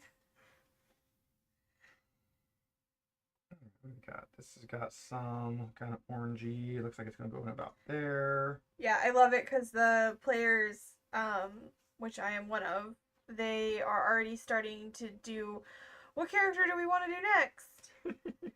Which is cool. It's been a very enjoyable game. I am determined not to play a bard again. You only play a bard a lot. I do. I normally play a bard or a wizard. Maybe I'll do monk again. I like monk and I like rogue. All right. Oh, wow. I really don't see the edge pieces that we're missing. And I know we're missing some edge pieces. All right. We have to be missing some edge pieces. Because, like, legit, this is like orange, and I don't have another orange edge piece. And I'm looking across this field, looking at the few orange pieces, and I'm not seeing edges in them. It's all right. It'll show up at some point. This is where we find out at the end that we were missing that one piece this entire time. We only had 999 pieces. I mean, that would not be unheard of. No, it wouldn't. Well, like this one goes in kind of that darky brown, but it's got a little splash of white. So, like, probably this would make sense. Ha! That's it. Okay. Okay. Got another one. Okay.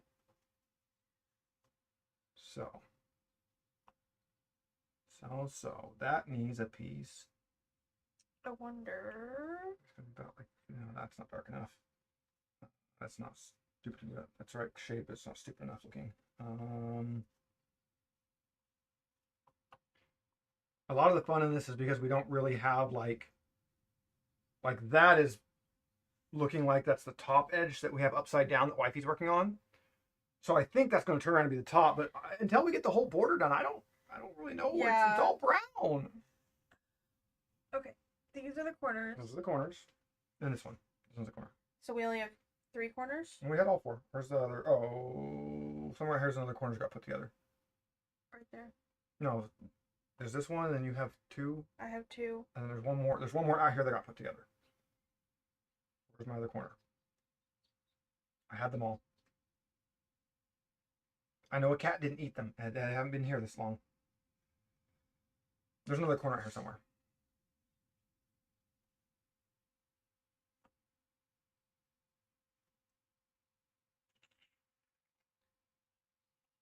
What am I looking for? What am I doing? That fits. I got one. I got one, guys. I got 2.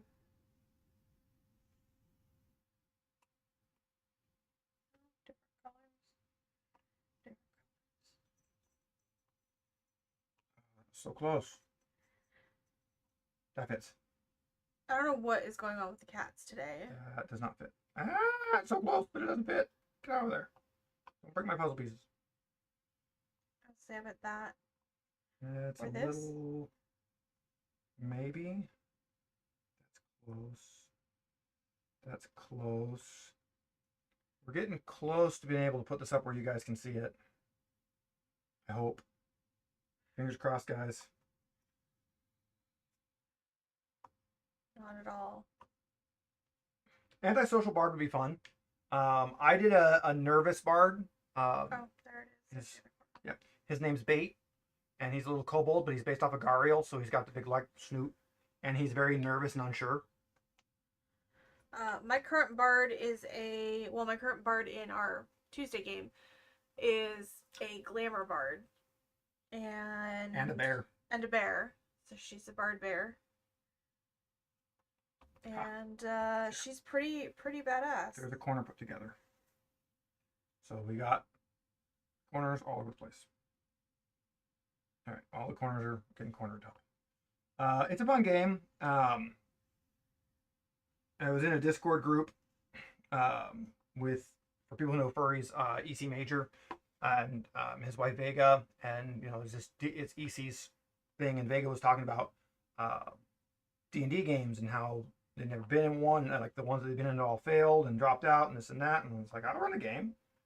and that started the furry game.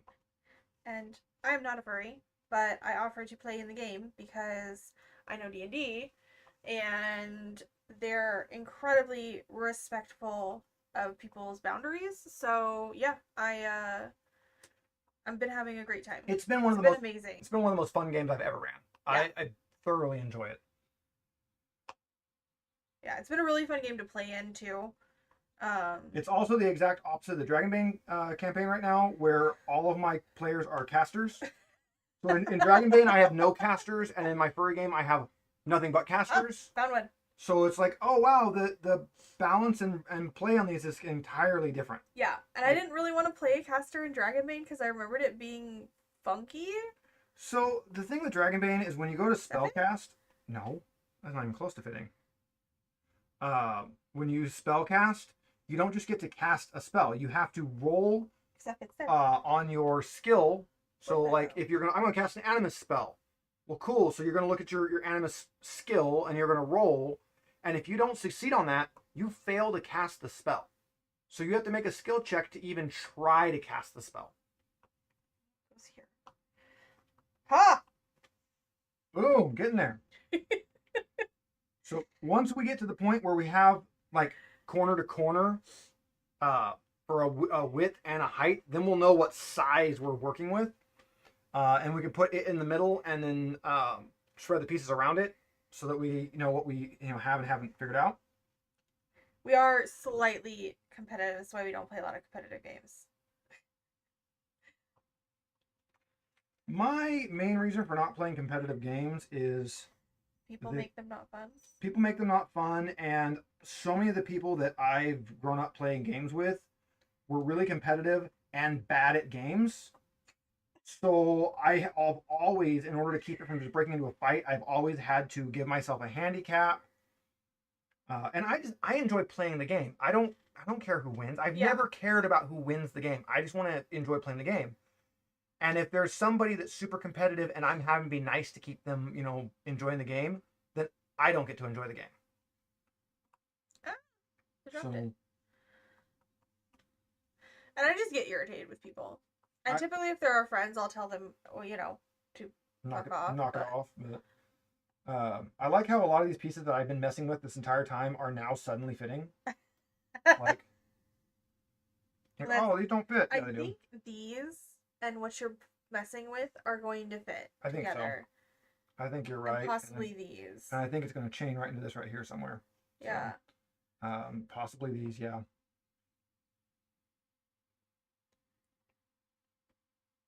Yeah, I don't enjoy competitive games just because a lot of times I want to play a game to turn my brain off, kind of. That fits. I've been staring at that match for a long time, and that fit the whole time. All right, I need. What do I need? I need.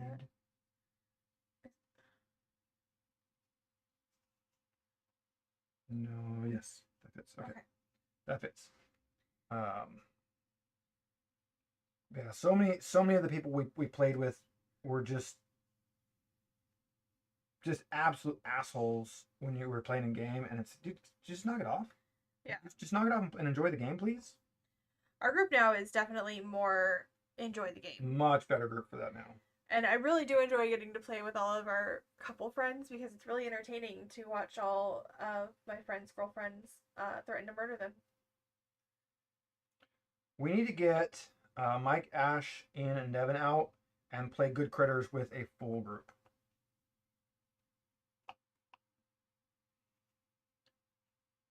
I think that might be a good group for it. Yes. I was actually telling Ian that that's what I wanted to do. We haven't done Good Critters on this channel yet because it is a 4+. It's a 4 to 8. Yeah. And we played it with 4 with Ian and Devin just here at the house, and it was fun. But I can definitely see having 6 or 8 would make it better. Yeah. Because it is a weird kind of like criminal bluffing type game. So the more people you have, the more interactions you can have. Huh. Basically, you take turns being the crime boss, and you are divvying up the spoils of your recent gig, and whoever is the crime boss gets to pick. You draw cards based off the number of players there are, and they have like reward values, and you get to divvy up who gets what, and then everybody gets to vote on whether it's a yes, a no, if I'm going to steal something, if I'm going to guard against being stolen. So everybody does that, and you do a whole bluffing phase where you can bribe each other and everything, and then you reveal them. Very sheriff style. So if you've played Sheriff of Nottingham, very sheriff style, but it's done a lot better. So that was fun, but again, just the more people you have, the more you're going to be able to mess with it. There's also some cards that came out in some of like the events and things that you can add to it that throw in some extra little rules. Like one of them makes it to where when they vote, a no becomes a yes and a yes becomes a no. So if you know you have that card and you're the boss, you can do something really like, I'm going to take everything, knowing that everybody's going to vote no on it, and it'll invert it. So, and people knowing that card's in there, you can always kind of just occasionally do that anyways, knowing that people will think that's the card that's out. I like games like that. Coup was a good little bluffing game like that. I haven't played Coup in a long time. I like Coup. I like Coup too. I think, yeah, we need to do some of the bluffing games with our group now. If anybody hasn't played Coup or hasn't played Coup with the expansion in it, Coup is best with the expansion in it.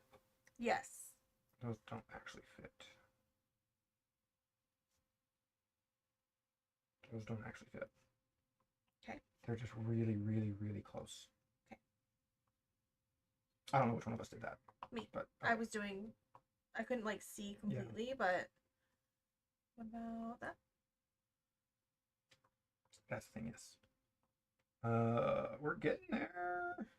We're getting there. Yay. Guys, it's getting there. You might actually do good with Coup because Coup is actually like a proper like hierarchy game. And you can actually win by never lying not once. Yeah. It's fun to not lie and still. Yeah. Especially when your friends think you're gonna lie because they're used to you just being. A huge portion of it is like knowing when you can. Like people are like, "Oh, I'm gonna bluff assassin to get rid of their last card." You can't bluff assassin on their last card because there's no reason for them not to call you on it. So, there's times when you want to do a certain call. There's times when you don't. Oh, you were lying. See, you're great at it. I didn't even notice.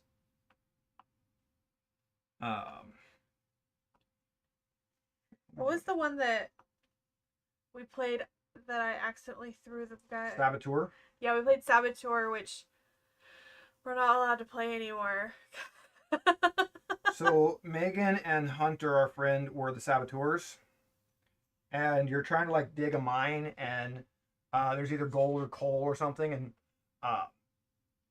Megan said the card was coal, but Hunter misheard it and thought she said gold. So he's like, "Oh, that's my other saboteur. I'm gonna go and back my saboteur buddy up." And he said gold, and then it turns out it was coal. So they immediately like, "Oh, Hunter's a saboteur," and they got him out of the game. And that just solidified Megan as not being the saboteur the rest of the game. It's like, yeah, she accidentally threw the other saboteur under the bus, and that got them the game. It was great. Is that fits, right? Yeah. Okay. Yes, and he was so hot about it. It was hysterical because it was a complete like. It was a complete action. I wasn't playing because I don't remember what I was doing. I was doing something else. Were you cooking? I think I was cooking. So I didn't get to play in that one, but I'm hearing it. And I'm like, oh why?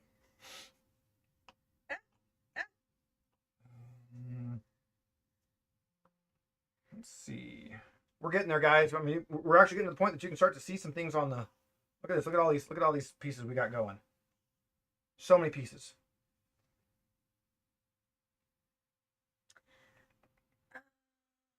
My boss just texted me happy birthday.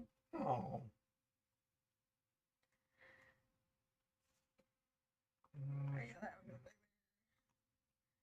Yeah. That's got some orangey orange, so it's probably going to be over this way. This has got a little touch of the orangey orange, so it'll probably be over this way. So, like, we gotta find the other pieces. Unless...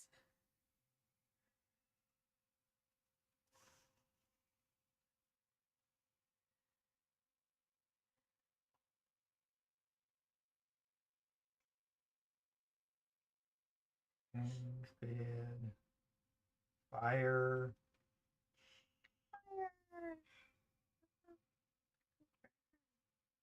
So much brown.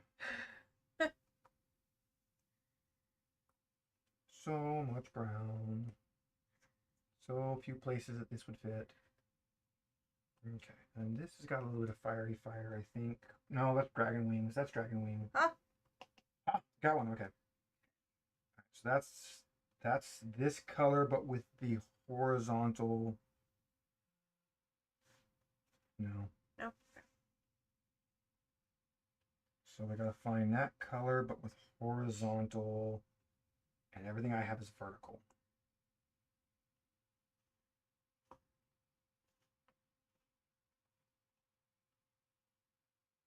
Huh. Yay! More done. No. Nope. If you have to tap it to make it go in, it's probably gonna be a no. That's what she said.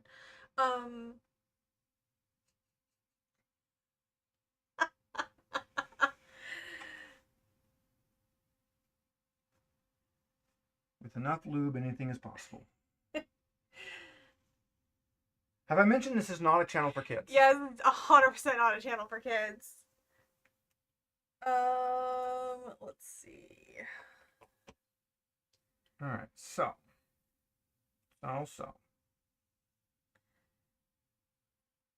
Boom! We have a corner turning. Look at that. One turning corner. Okay. I don't know if that helps us any, but we have one now. If we do this again, I will seriously make a counter to count down pieces. Okay.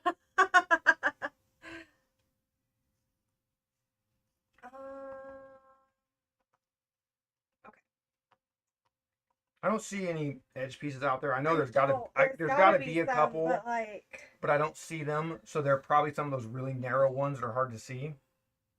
So they'll pop up as we go, but we just got to get as much of this. I mean, you've got the better eyesight. My eyesight's ass. Even with my glasses, my eyesight's really bad.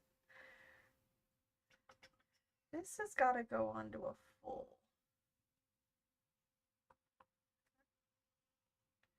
Okay. Is there... Oh, got another corner. We have two corners now that are turning the corners. Look at that, guys. Two corners. They can't see those. Oh, yeah, they They're can. right there. I looked at the camera. I'm not that crazy. That's debatable. It's close. Okay, it's really close. Debatable.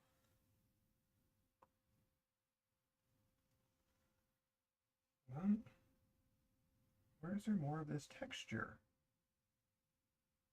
There's got to be some texture. I mean, as long as you're, you know, not a child, Jason.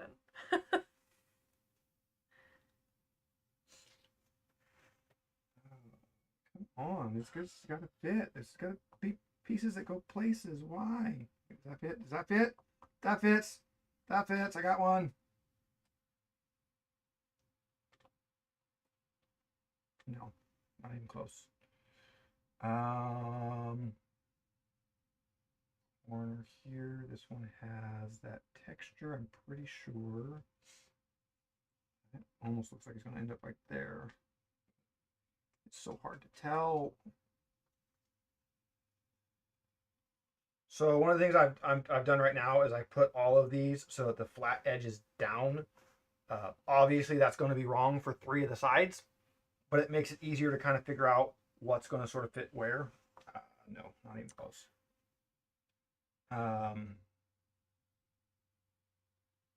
It's just really not even close. So like this big long piece that Megan's got together.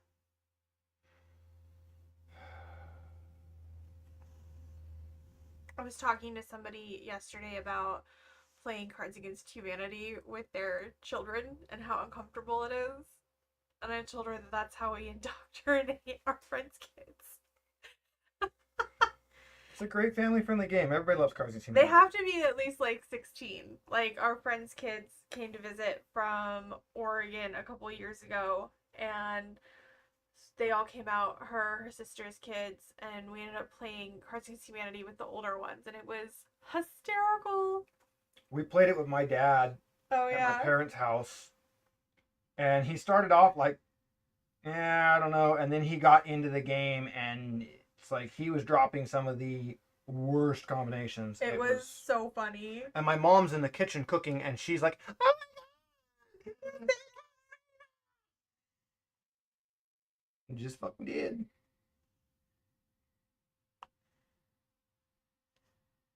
Okay, so this has got the brown into the red. This, I think, is the upper right corner. Yes. Yes, Crabs Adjust, of all of the of the third-party editions, I like Crabs Adjust Humidity. Yeah. Probably better than any of the other ones. Yeah, one of the games we actually don't have and aren't probably ever going to buy because Mike has it, and yeah. It's a party game. You only play it when there's people. Yeah. And if there's people, then he's probably here. Yeah. That's why I never bothered to get it, because if we're having a party and there's people, Mike's normally here. No, Fuzzy. No. Hi, Fuzz. No. What do you see puzzle pieces? No. Are you the little angry fluff? I touched this empty little head. You know what? Maybe she'll help. Come here, Fuzzy. Come here. Hey. Come here.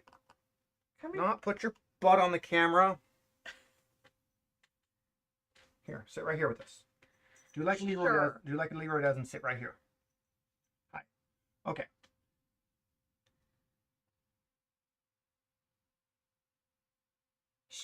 Yeah, it should have been black. She definitely did not like Steve not being home last night, or night before last. She woke me up so many times. And the fact that she was able to wake me up was a miracle, because I'm a very heavy sleeper. You know what? I'm pretty sure this is... In fact, I'm basically positive this is the top edge. So let's very carefully turn it around. Well, I think... This is the... This Mm-hmm. is either... I think it's that right there. Yeah. So I think that's the top corner. This is the top edge. Like that. So we need something that bridges those together.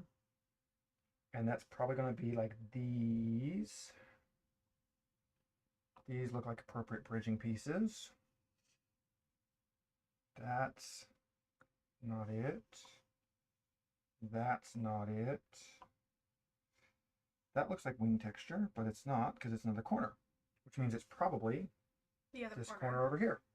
So it's probably this corner over here. Okay. Means we are definitely missing... Which means this is this corner, and then where's the other, and here's this corner. Okay, so that, I think that's right for the corners. So now it's just figuring out how everything goes together to make that actually work. I think this...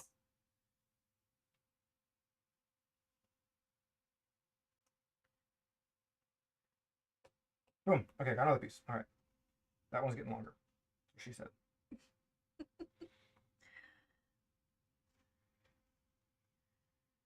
Okay, I need... What do I need? Do I even know? No. I have no idea. Oh. What do you have to? Okay, so you think those three pieces are the end of that? Yeah. What about those? Thinking they're probably in here somewhere. This, I think, is either this, I think it's the here bottom. or here. This is probably the bottom. Maybe? No. That is the edge of the white dragon. Okay, that's what I was thinking. So that's the edge of the white dragon. So this is going to be... this is going to be here on this side. This is that little bottom bit right there. I'm positive of that.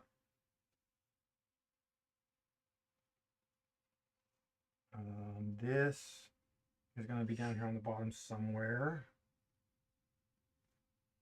No, this I think is going to be over here. I've tried to make that fit like 5 billion times. Doesn't fit there. Right. I think this, because look at the texture, it's running in the other direction. So that's probably going to be over there.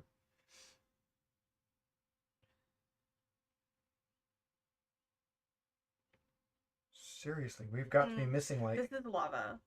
Lava. Oh, okay. It's going to go right beneath the dragon here somewhere. Okay.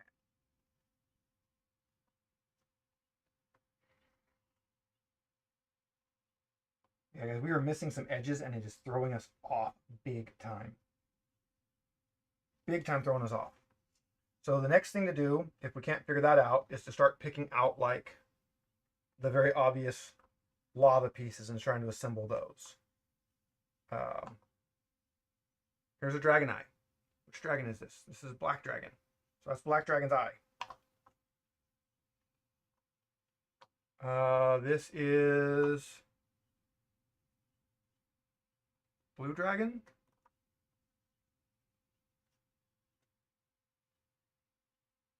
Blue dragon, maybe. I don't know. Hard to tell because they're all brown.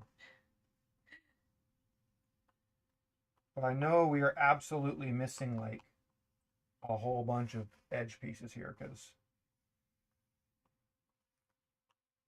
what we have together does not fit any more together than it already is.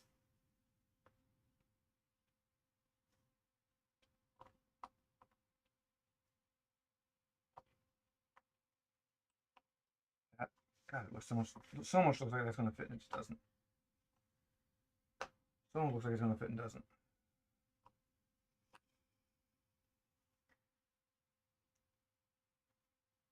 I really would like to get more of this bottom bit going here.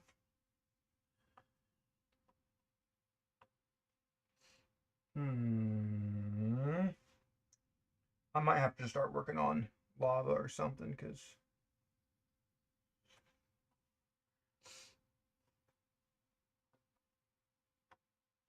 okay, it's the edge. And look, it goes right there. It fits. It fits. Now what's it fit to? Nothing? Absolutely nothing. Cool. So that's what I think we have out here is just a whole bunch of like little edge pieces. And I think we're just missing a lot of the little transition edge pieces.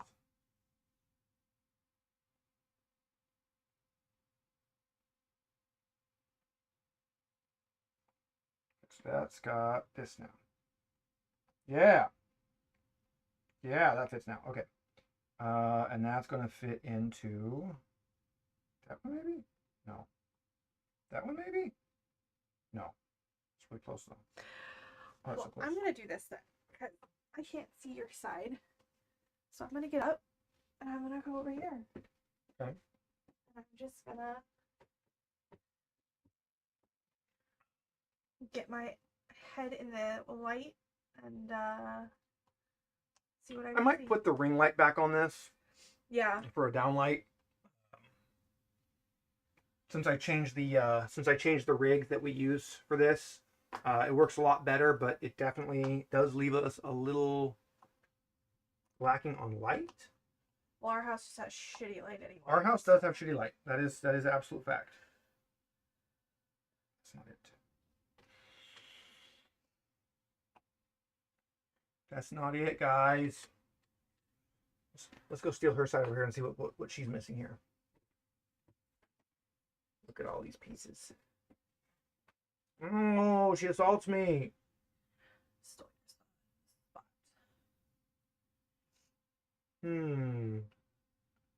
Guys, do you see any edge pieces? Quick, zoom in and look. Don't step on me, Steve. I will do whatever I want.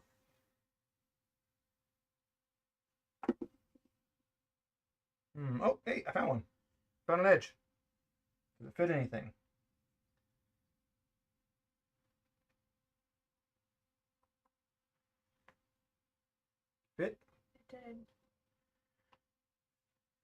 This one maybe? It looks about the right color. Okay. All right, that's getting better. We're getting there. Oh, shit. Mike says it's right there. Grab it.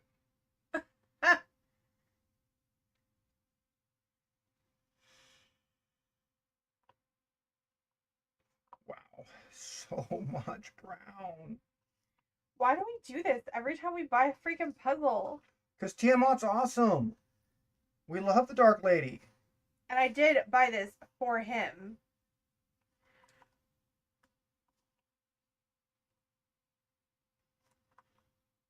Well, and once this is together, I will flip it over and glue it. Yeah. This will get glued. This will absolutely get glued. And I saw a new thing where they use the big wide masking tape and they tape it before they glue it, so that it guaranteed They tape stays. the back. Okay. So that it cannot come apart. Yeah. Our Jaws one is holding up pretty good, except for the fact that the foam is warped a little bit because we didn't put it in a frame or anything. I glued it to a piece of Adam's Ready board. Wow, I really don't see edge pieces, and I know we've got to be missing a few still. Okay. That fit. So. Right, that fit. It looks like it fit. Yes, that fits. Not even close. Not even close. I'm gonna start grabbing some of these more lava-y looking ones, because I think the lava is going to be the easiest thing to pick out of this, because it's the only thing that's not like brown.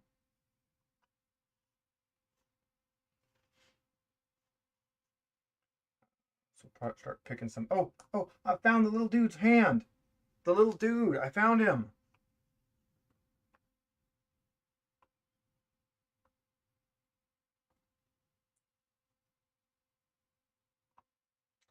This has to be down here somewhere, I think.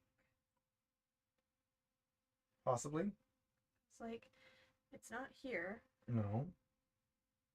I kind of thought it was that other corner, but it might not be. I don't think it is, because how would it be that corner? Like that. Oh, like that? Oh, maybe. But I don't. We have to have one of the corners wrong. It could be this corner up here. It's possible that it goes like this somehow.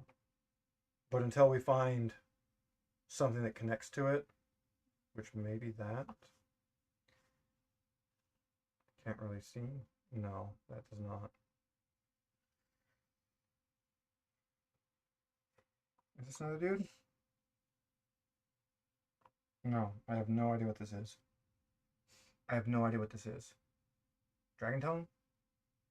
Dragon tongue, maybe.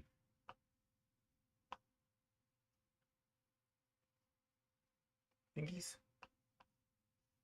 Might be some fingies.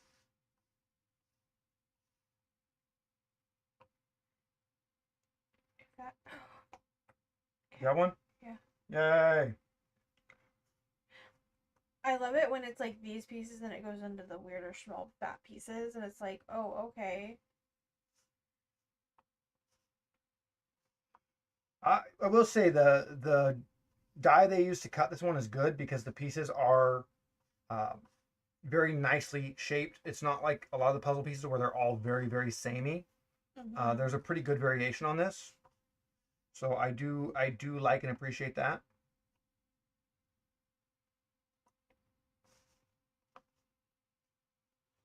Oh, that's definitely a dragon tongue right there. Dragons are sticking their tongue out. That's going to be black dragon. Blah, blah, blah, blah, blah. 40 Which actually gives us a pretty good idea of how this, and like the guy's hand, gives a pretty good idea of how big this puzzle is going to be. Let's see. What else is there here? There really just isn't a lot to grab out of the field. Like, there really isn't. Trying to grab like fiery pieces, but there just aren't that many of them. tells me this puzzle's not going to be that big assembled.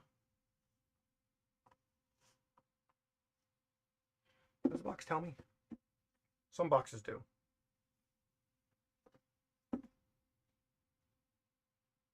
$27 by $20. How big is that?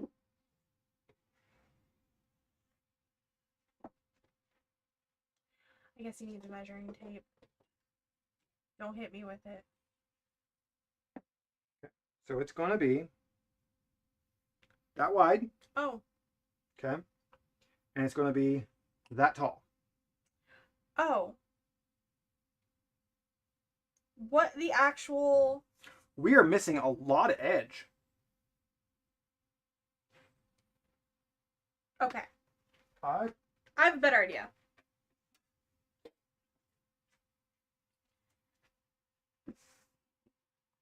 I literally opened it. That's like... Okay. Give me that box.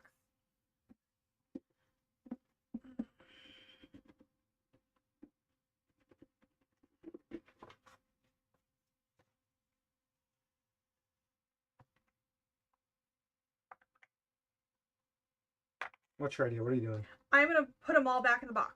All back in the box. And I'm specifically only looking for edges. Okay. We're going to do it that way. I don't know what else other way to do it. Yes, Kel. We lost our edge. There's no way we don't have like a whole bunch of edges missing here.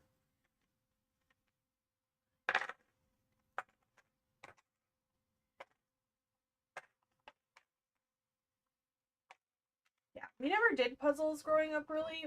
Grandpa and I used to play... My grandpa used to play board games with me. And then as I got older, we played Chinese checkers a lot. Edge. My family is much more card games, like poker, but not poker because they don't gamble. So... Edge.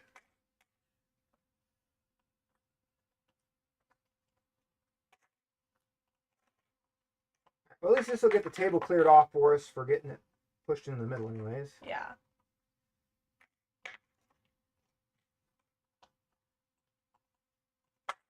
Well, I don't... We're probably going to maybe go for another hour. Yeah, we're not going to finish the whole puzzle on... No, and this will probably be our every other Sunday sit down. This is more to kind of hang out and chat, so, you know. Yeah. And I didn't know what else to call it except for Sunday Sundries, because that sounded fun and catchy. Nobody should ask me to name things. I named all the cats. So. I named Bones. Yeah, you named Bonesy. And Slim. And Slim. Are you calling him Slim Jim or Slim Shady? I was calling him Slim Jim. Originally, I was just calling him Slim, and then anytime you start calling somebody Slim, it becomes Slim Jim. Yeah. He is slim, man. He's very, very, like, medically concerning thin. Yeah. I'm hoping he probably has worms. Probably. I'm hoping we can get him caught. We can probably get him caught easy. I mean, I can just grab him. Yeah. He doesn't mind. And then we're going to take him in and get him fixed and then release him back out. Unfortunately, I do not think he is going to be a part of our kitty family. No, well, I think Grandma wants him. She just wants him fixed, I think. No, I think Grandma wants him. Oh, as like an outfit cat? I don't know. Oh, well, she can have him. He will not be coming with us probably when we move. That is just the girls and Leroy. Of course, Bonesy is part of that. I think I have figured out Bonesy's age by, I think she's around 11. Because Fidget is 9 this year. And Fuzzy is 5. Because Fuzzy is our COVID kitty. I have no clue how old Leroy is. Edge. And it's fiery. Okay. I found a fiery edge. You know where that looks like it goes? It looks like that goes right there. Probably with the other fiery edges. Right there. Yeah. Right there. Yep. And that goes right there. Nice. Yeah, I knew we were just missing just like a couple pieces from the edge, and that was just causing us grief. So much issues. Because on a puzzle like this, it's just all like real samey brown, we gotta have the border at least, you know, Goes there. close enough.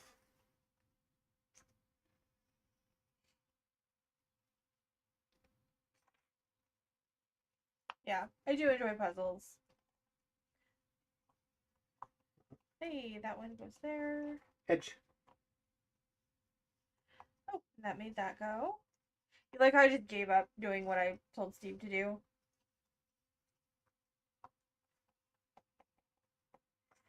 Fit Well, I'm trying not to get my your head. head in the camera here. Look at my head, guys. See, Mike, he is balding. Just a Yeah, little. look at it. Look He's how got thin. just a little spot. Look how thin I'm getting.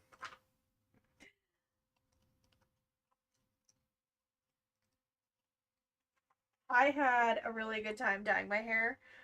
I wish that I had asked our friend to assist me like she has before, but I just wanted to give my hair a little bleach bath and then do the dye. And I found out that I am definitely allergic to the actual bleach.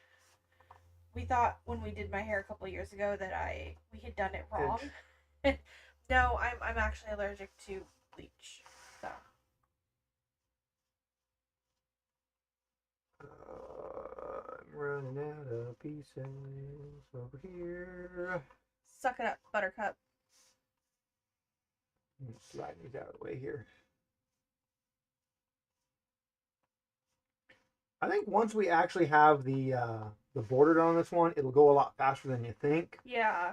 But it's getting that border. It's getting that border done, and it's just getting all of the. This piece is seriously going to be more texture than color.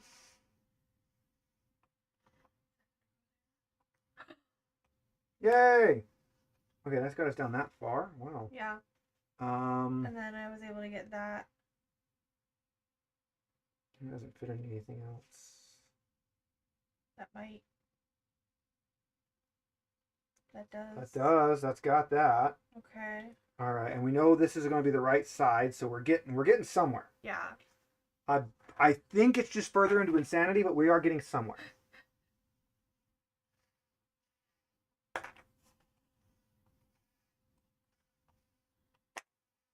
All right. So we're going to be working on getting some more fun live things for you guys, not just us losing our minds putting a puzzle together. That does not fit.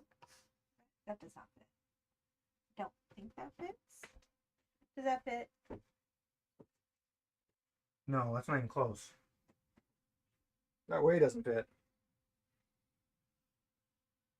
Okay. Yeah, we'll be looking into getting some other stuff going for live. We'll get some more recorded ones going.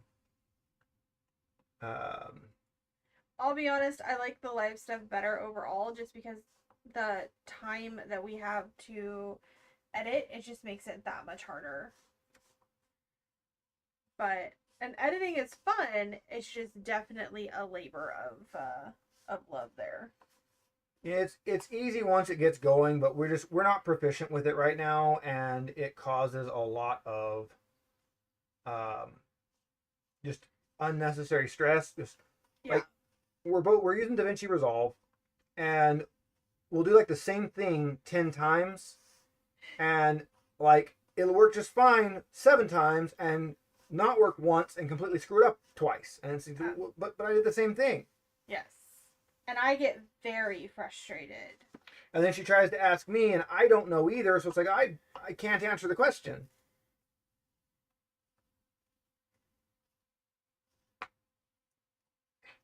Yeah, we do a lot better if we record together, or if we edit together. Okay. That should be. I'm not going to say all because there's always a chance we miss some. That should be the vast majority of the edges. We should be able to get the border together. So. I'm still pretty sure this is this corner. That fits, so I'm positive that's that corner. Okay. That's that corner. Where's our other corners? There's this corner. Okay.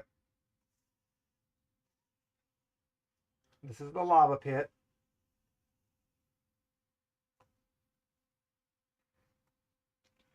There is 2 corners connected. All right. Okay. We know that's lava pit, which means this has to be a corner and this has to be a corner, like this. This, I'm pretty sure, is this up here.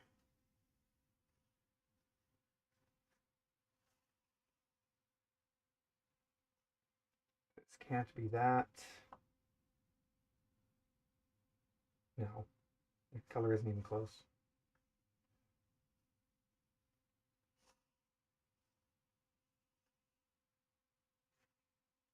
So all of that, we are still definitely missing pieces.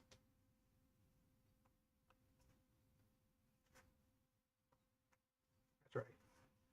That's right. All right. I'm betting this is going to be this corner.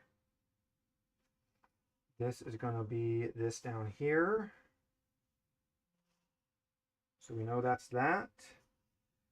This.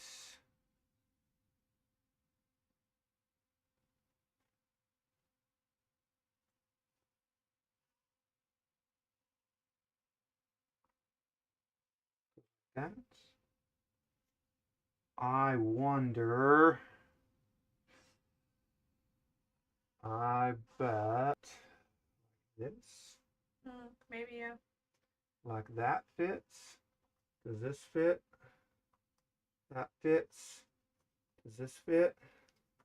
That fits. So we're missing at least 2 pieces. So we're missing Here 2 there. edges. So all of that, we're still missing 2 of the edges.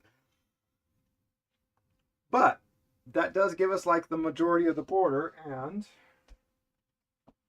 let's see how close our dimensions are here. They said 20 by 27. That is 20 by 27. All right. So we know that edge we are missing. We are missing 2 edges. Yeah.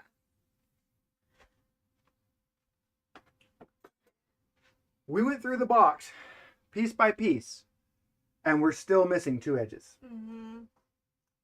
We're still missing 1 edge. Yay! We're still missing 1 edge.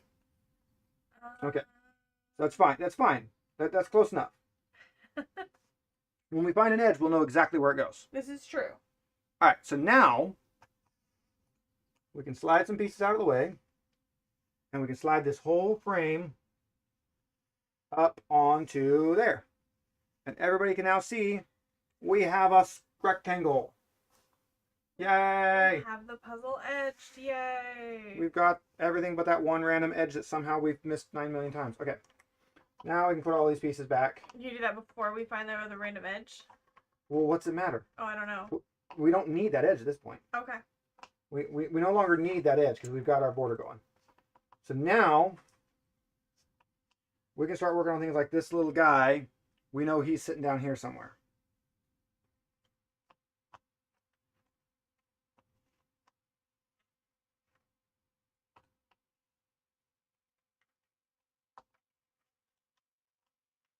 You know, there's insane people that buy puzzles and like randomly shuffle them around and throw the boxes away, and people will give them like just just the bags of puzzle stuff so that they can work on a puzzle that they don't have the ability to look at the box art on.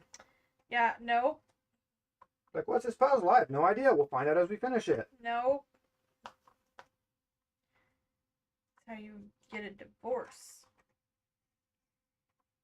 Wife is anti-puzzle. No, I'm anti-stupidity.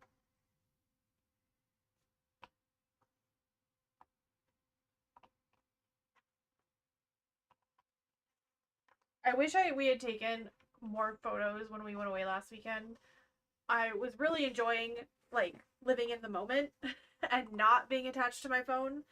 But we took like a dozen photos total between the 2 of us. I didn't even get any photos with my uncles when we went to San Francisco. I was really bummed. right. Puzzle pieces everywhere.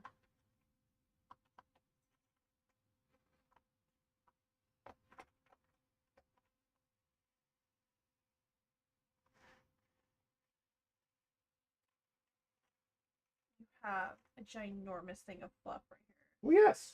Holy crap. I touched a cat. My God. That's what happens when you touch a cat, is you get fluff on you. Yes. Yes, it is, Mike. Mike says that the puzzle is complete.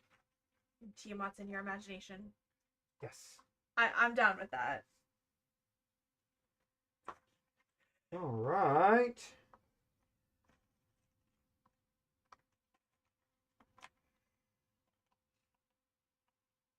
I kind of put them all back, and Wifey's just sitting there with her box. I am, because I didn't think we were gonna go for much longer, so I wasn't gonna undo, because we're gonna have to sweep everything up anyway. Okay. You want us to be done with the puzzle? Well, I mean, baby, I got other shit I gotta do today too. Somebody's gotta empty the cat boxes. Yeah, I gotta take the trash out. Trash out, and technically we should have gone grocery shopping today. Or I should have gone yesterday after I left Squirrel, but I was kind of at Squirrel from 9 a.m. to 5 p.m. So I didn't really want to go grocery shopping afterwards.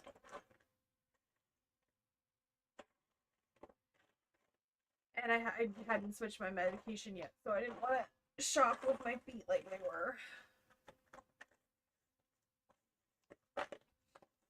Honestly, we could pull one of these other ones out from underneath and just roll it over the top of this. Yeah, that is true. Just use this whole thing to...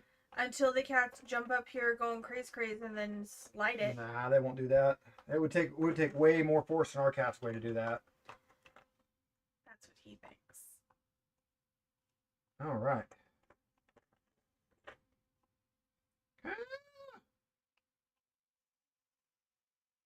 Yeah, I think we had this puzzle. I bought a bunch of puzzles during, you know, COVID, and I don't know if you're allowed to say COVID on YouTube. Yes, you are. But I bought a bunch of puzzles during COVID. We're not monetized. We can say whatever we want. Oh, true. Because we actually did shelter and not go out and not see our friends, and yeah, so. All right.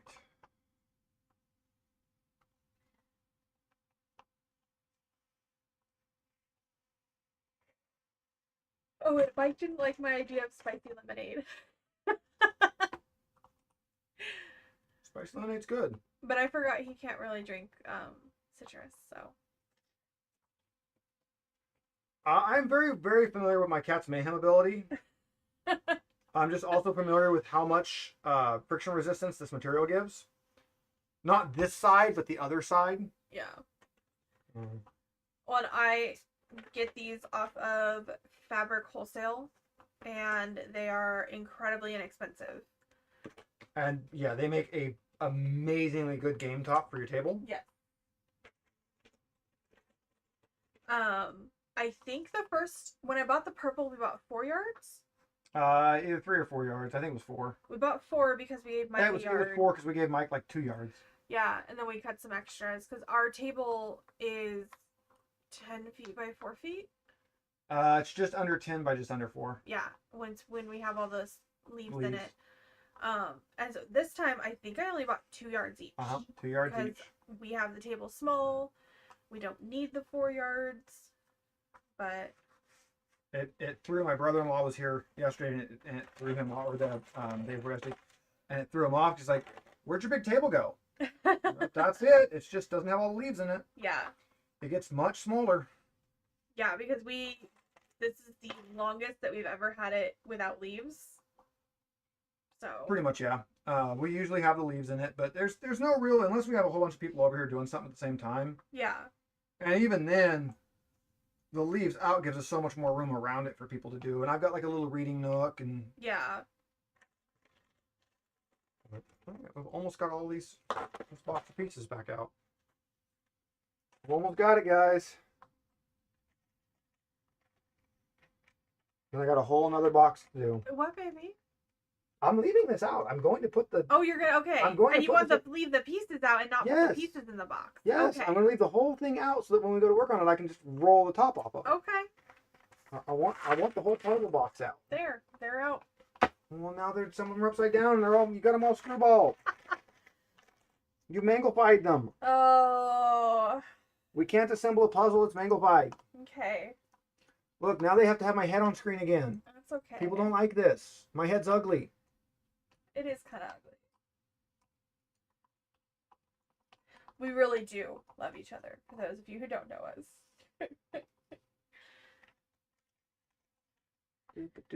Pieces everywhere. All right. Yeah, because we can leave this puzzle set up underneath and just roll back a piece anytime we need to work on it. Yeah. Until it's done, and then I can glue it. And we can never look at these pieces again. Separately. And we'll look at them together all the time. There was a bunch of these in the series. I was also looking at, although it's not as fun as putting puzzles together and doing it, is I like the, is it the Dispel plates? Yeah. The ones that Mike has? Mm-hmm. They have a ton of different ones. And so I was thinking that'd be cool once we actually have more wall space. We're not going to have any wall space. No, we're going to fill it up. Yeah. Between all of Ian and Devin's stuff and our stuff, we're going to just fill wall space. All right. That's all the puzzle pieces back out of the box. The box can be our guide again. All right. We're still missing one edge piece somewhere in this chaos. And it's going to be reddish? Red and orange, yes. So we can find our last edge piece, but we can start working on the field, getting the field all put together.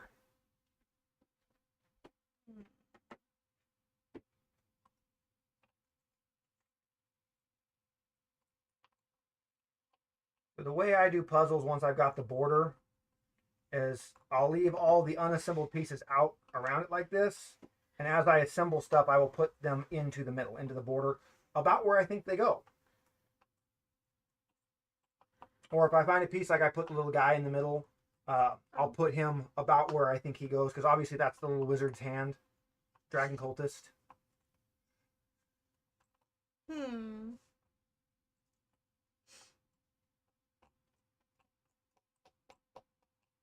if you do it that way, your ridiculous swarm of pieces will just kind of slowly disappear.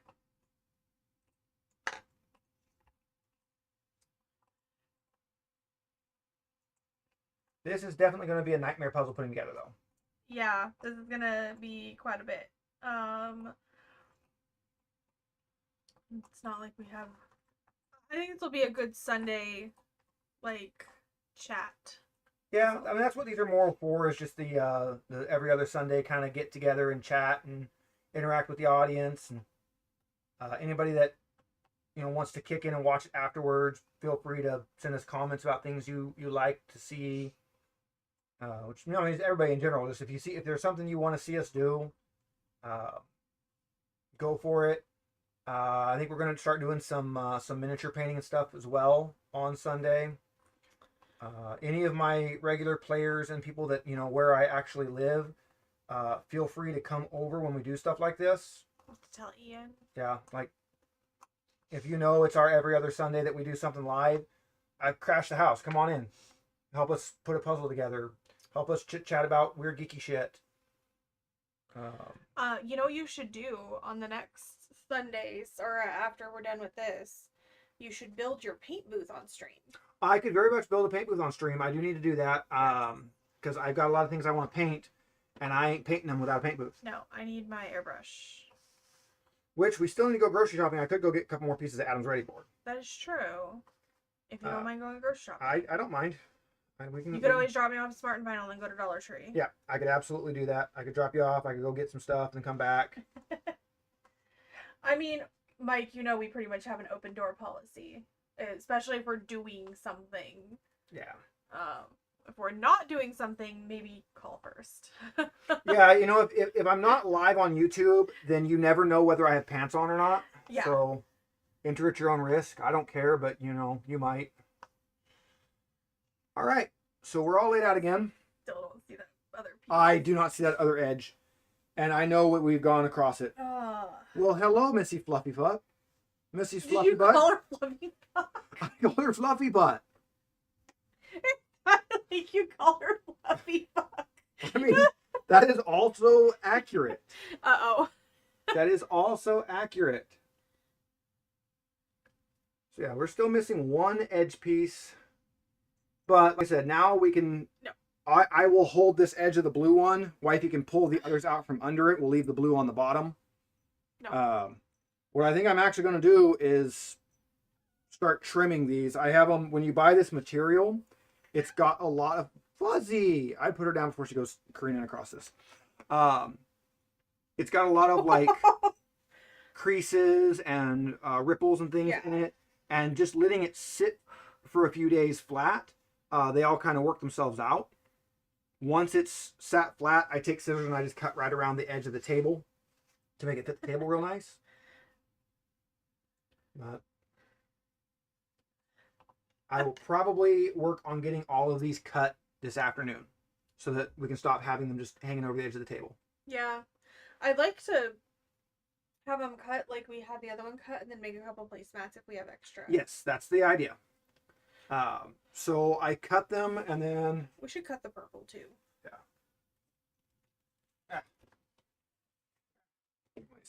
I cut them and I also cut these. So these are just 11 by 17. I think I did 11 by 17 mats. And you can turn them over to make them be black. But these are just so that when we're playing a game where you might have cards or something in front of you, you can set up a, hey, this is my play area. Yeah.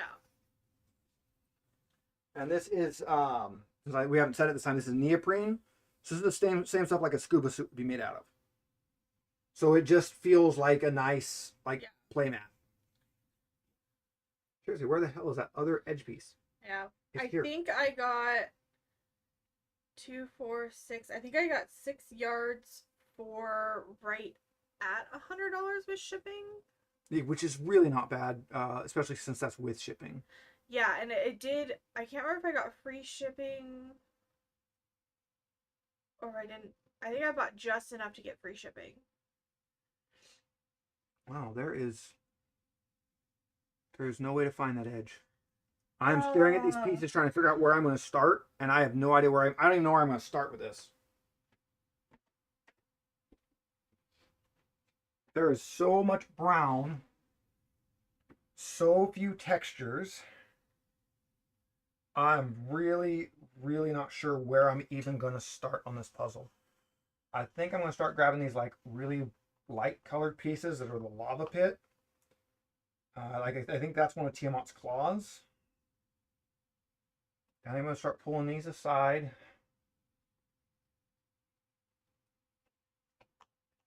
And probably start assembling them. Because that's the only real, the lava is white, and that's the only real difference on this here, is all the white is the lava. And that should also get us the wizard, because he's framed in the lava.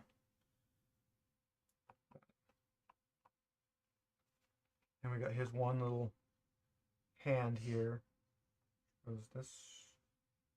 It's not that vertical. It's this way. When you had a dragon eye. I found a couple dragon eyes. There's a dragon eye. Yeah, there's a dragon eye. I don't know what that is. I'm feeling like that is something.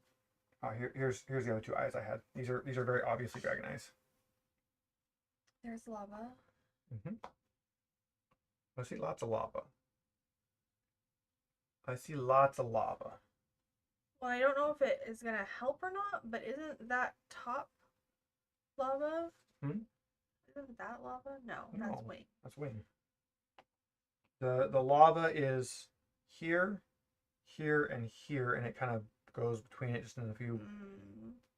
And there's no big section of lava. It's just Yeah. around the kind of I ring. don't know why I kept buying these puzzles where they're all like one color. We've got 'Cause they're like cool. 4 of these that are like this. Because they're cool. We like them. I do like them. See, like this is going to be up here somewhere. This is going to be one of these up here. And it has a little bit of... So that'll go up there. That actually might be a better place to start, is with that gray, This beigey, color. that beigey, where you can kind of see the clouds and things behind. Put them upside down. That doesn't help us none. So yeah, that's our 2 good starting points. I think is going to be the lava and the clouds. We're literally gonna close stream and find the damn piece we're missing. Probably. We're about to closing stream time.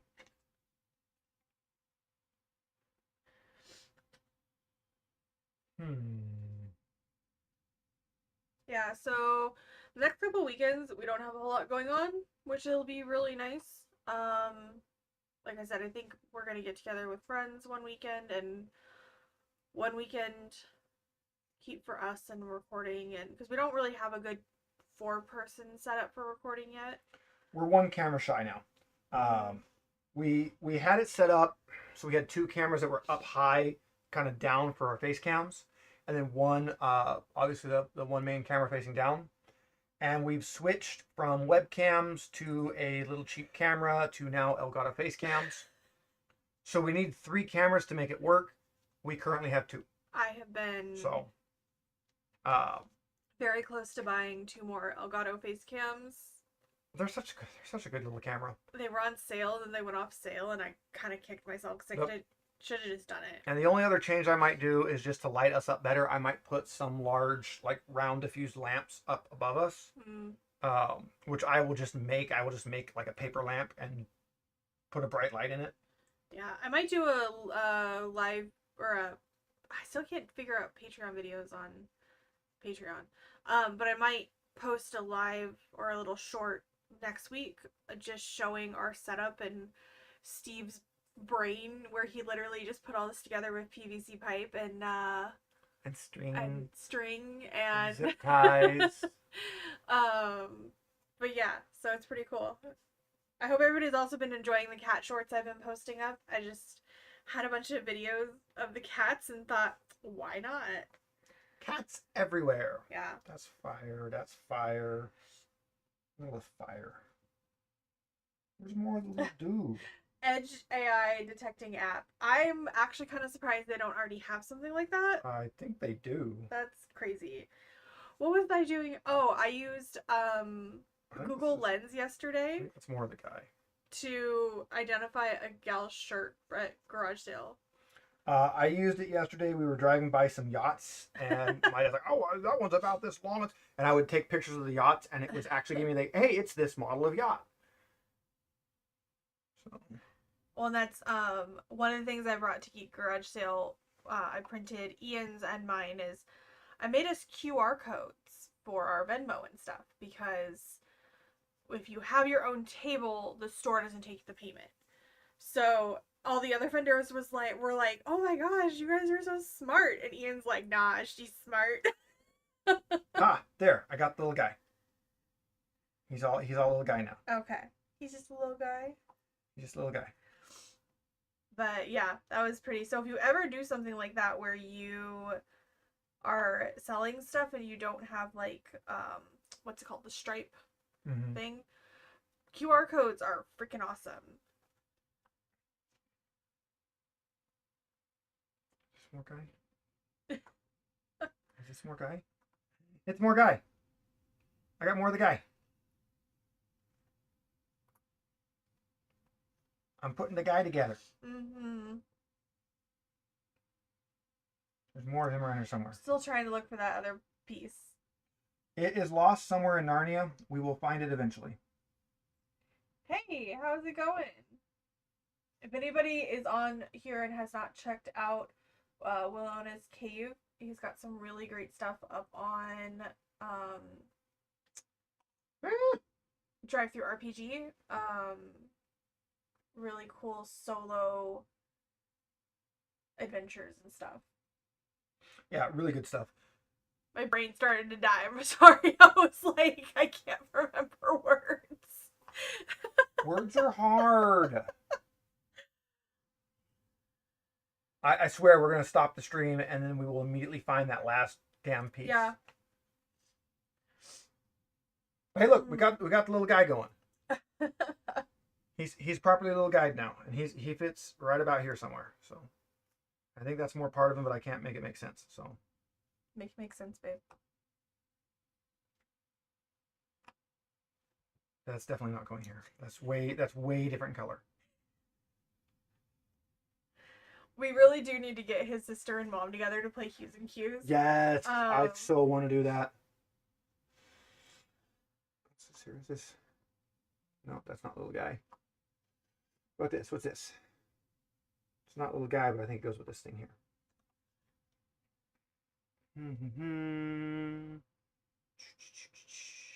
More little guy. Come on, little guy. Where you at? Also, if you are interested in Dragon Crawl Classics, they did a DCC thing, kind of like Free RPG Day yesterday, at some of the local game stores. I didn't end up picking anything up because I honestly forgot in all the garage sale madness. But they had a few of their little one-shots and stuff available. A bunch more of the tan up here. The tan will definitely be probably the good starting point here because there's just nothing else is this specific tan.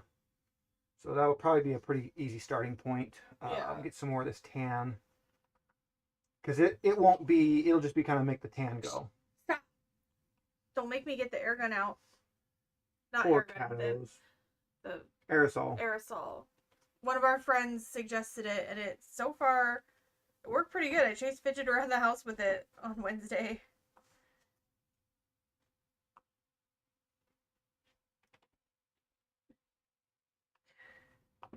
Hi, buddy. Oh, the purr. All right. Well, I think we're lost forever. Yeah. We also had a 3-cat stream. Yes, we did have a 3-cat stream. So I think that is going to be a wrap up. Oh, buddy. Oh. Rub the belly. Rub the belly. He likes the belly rubs. Can I just say that orange cats are really weird? Argument about dice not being truly random. So truly random in itself is kind of hard to really define as a thing anyways, because everything is going to have some level of like background organization to it. Dice for the most part are random enough. It really comes down to what are you doing. I have a few dice that are definitely weighted towards a certain number, and those are kind of ones I don't like to use. But for the most part, like, unless you want to just sit there and roll a die like 10,000 times to see what it is, you're not really going to get a big variance in it. And even if you did that, you would have worn the corners down on your dice enough to affect how it rolls. Yeah. But for the most part, unless a die is really rolling like obviously wrong, it's random enough. A lot of people put a lot of effort into well, my dad when we're building things. There is such thing as good enough. Once you reach good enough, there's little point in trying to go beyond that. One of the things I will say a lot, like again when I work with it, it's not a watch. It doesn't need that level of precision. You don't need that level of random. So if you got a 6-sided dice and you see all 6 numbers come up fairly frequently, that's good. If you see a 20-sided dice and you don't have like, oh, this one just always rolls an 18, you're good. If you have a dice that just consistently rolls, like I have one that rolls a 20 a lot. It's a very 20 heavy die. I don't use that one. It never comes out. You should use it now that we're playing Dragon Bane. Well, no, I don't like 20s now.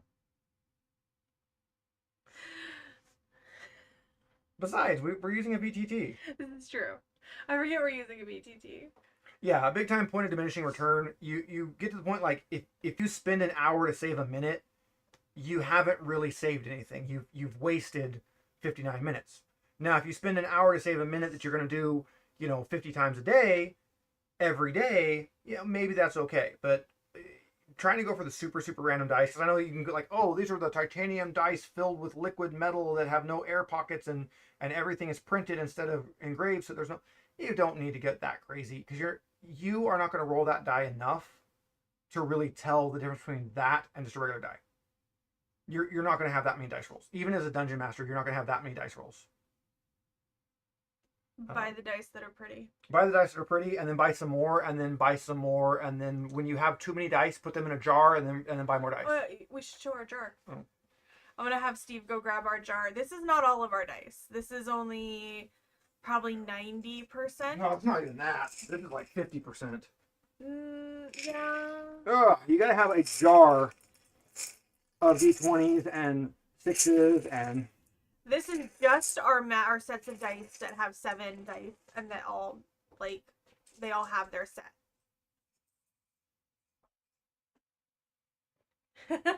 You're gonna show all my shame? This is all our D6s. There's all D6s, and this has, alien and fate dice in it, and yes. All sorts of fun stuff. Yeah. Oh my god. He picked up the dice jar, and Fuzzy immediately sat where the dice jar goes. Yeah, we've got 2 big jars each of metal dice, and then a jar of unfinished dice, a jar of gemstone dice. I might have a problem. Yeah, we don't have enough dice. Yeah. We clearly need more dice. And we need to fix my gemstone dice. Yes, we do. The game store had one where one of the gemstone dice, it's actually glass, I think, got dropped and broke, and they sold it half off or 60% off, and Steve's like, oh, we can fix that. So it's a glass die. I can do it with clear resin. I was really trying to find that last piece before we signed off for the night, but we're not gonna find it. It's here somewhere. We'll find it right towards the end. Yeah. And then I will refuse to touch it until it's the last piece. Yeah. And if you're on our Discord and you want to jump in and say hi, I know that Jason jumped in the other night when we were out of town and chatted a little bit. So feel free to jump in while you're playing games. Chit chat, drop in the voice to play some games, whatever. That's what it's there for. It's there so we can, Ian and I were in there playing Borderlands. Feel free to jump in, do whatever. And tell us where this piece is. Come on, guys. I know you can see it on the camera. I know you guys can all see it, and you're just going, ha, ha, ha, they're looking right past it. I'll eventually make up some server rules. Right now, the main server rule is just don't be a dick. Don't be a dick. General, behave yourself. We're all adults. We know how to behave. I know we choose not to most of the times, but we do know how. So just make sure you're following that kind of general rule of thumb there. But beyond that, just guys, seriously, no, that isn't it. Yeah, join, hang out. Yeah, that's not we it. like memes and animals and random videos. Yeah, drop in, say hi, chit chat. You know how Discord works. Yeah. Other than that, I think we're probably going to close out for the day. We've been going for a little over a couple hours now, chit chatting and raging over missing one puzzle piece. We got a little guy almost done. The little guy is almost done. I think I have some Tiamat Finkies right here. I think this is a Tiamat Finky. There's some dragon eyes. Yeah, we got some dragon eyes. So yeah, we're getting somewhere. Yeah. I think this is white dragon. This is blue dragon, and this is black dragon. So we got those eyes. So we're missing green dragon and red dragon. But yeah, we're getting there. It's not going to take us, weeks of sitting staring at this puzzle every night to finish it, but we'll finish it. And we'll post it up on Patreon when we are done with it. Yeah. And we might, if we're sitting here, working on it and not really doing anything, we'll either record and maybe post it up, or we'll go live randomly. So, yeah. Oh, Jason says it's right under the image overlay where you can't see over in that corner. I've been staring at that corner I'm like, it better fucking not be. I will start making better overlays at some point. This was a very temporary one that I made quickly. And it will change and get better. This was just me opening Photoshop and being like, oh crap, I need something that has 2 cameras. I'll fix it later, and then I haven't fixed it. As you guys know, that's kind of the name of our game right now. As we're getting, followers and people watching, it's us finding some time to make it better. Yeah, so if you have suggestions, let us know. Otherwise, make sure you like, subscribe, stay tuned for more content. Dragonbane on Wednesdays, 6 o'clock Pacific. Yep. We go live at 5:30 for some more chit-chat time. Then the game runs from 6 to 8. And then we stay from 8 to 8:30 for more chit-chat time. Make sure you give a shout-out to all of our players. We appreciate them being there. We'll try to get some guest players at some point. Probably get some figured out ahead of time, so we're not like, oh, hey, guest player, you have 5 minutes to make a character. Yeah. Yeah, so. Like, subscribe, check us out. We got a Patreon. There's nothing really there right now other than cat pictures, but eventually that'll change. Kick us $1 into the tip jar. We appreciate it. Yeah. And we're going to catch you guys next time as I break the rules here and pull all my stuff on screen. Yeah. The monitor is way away from me today. It is, yeah. So thanks, everybody, for sticking around. All right, we'll catch you next time. Bye. Bye.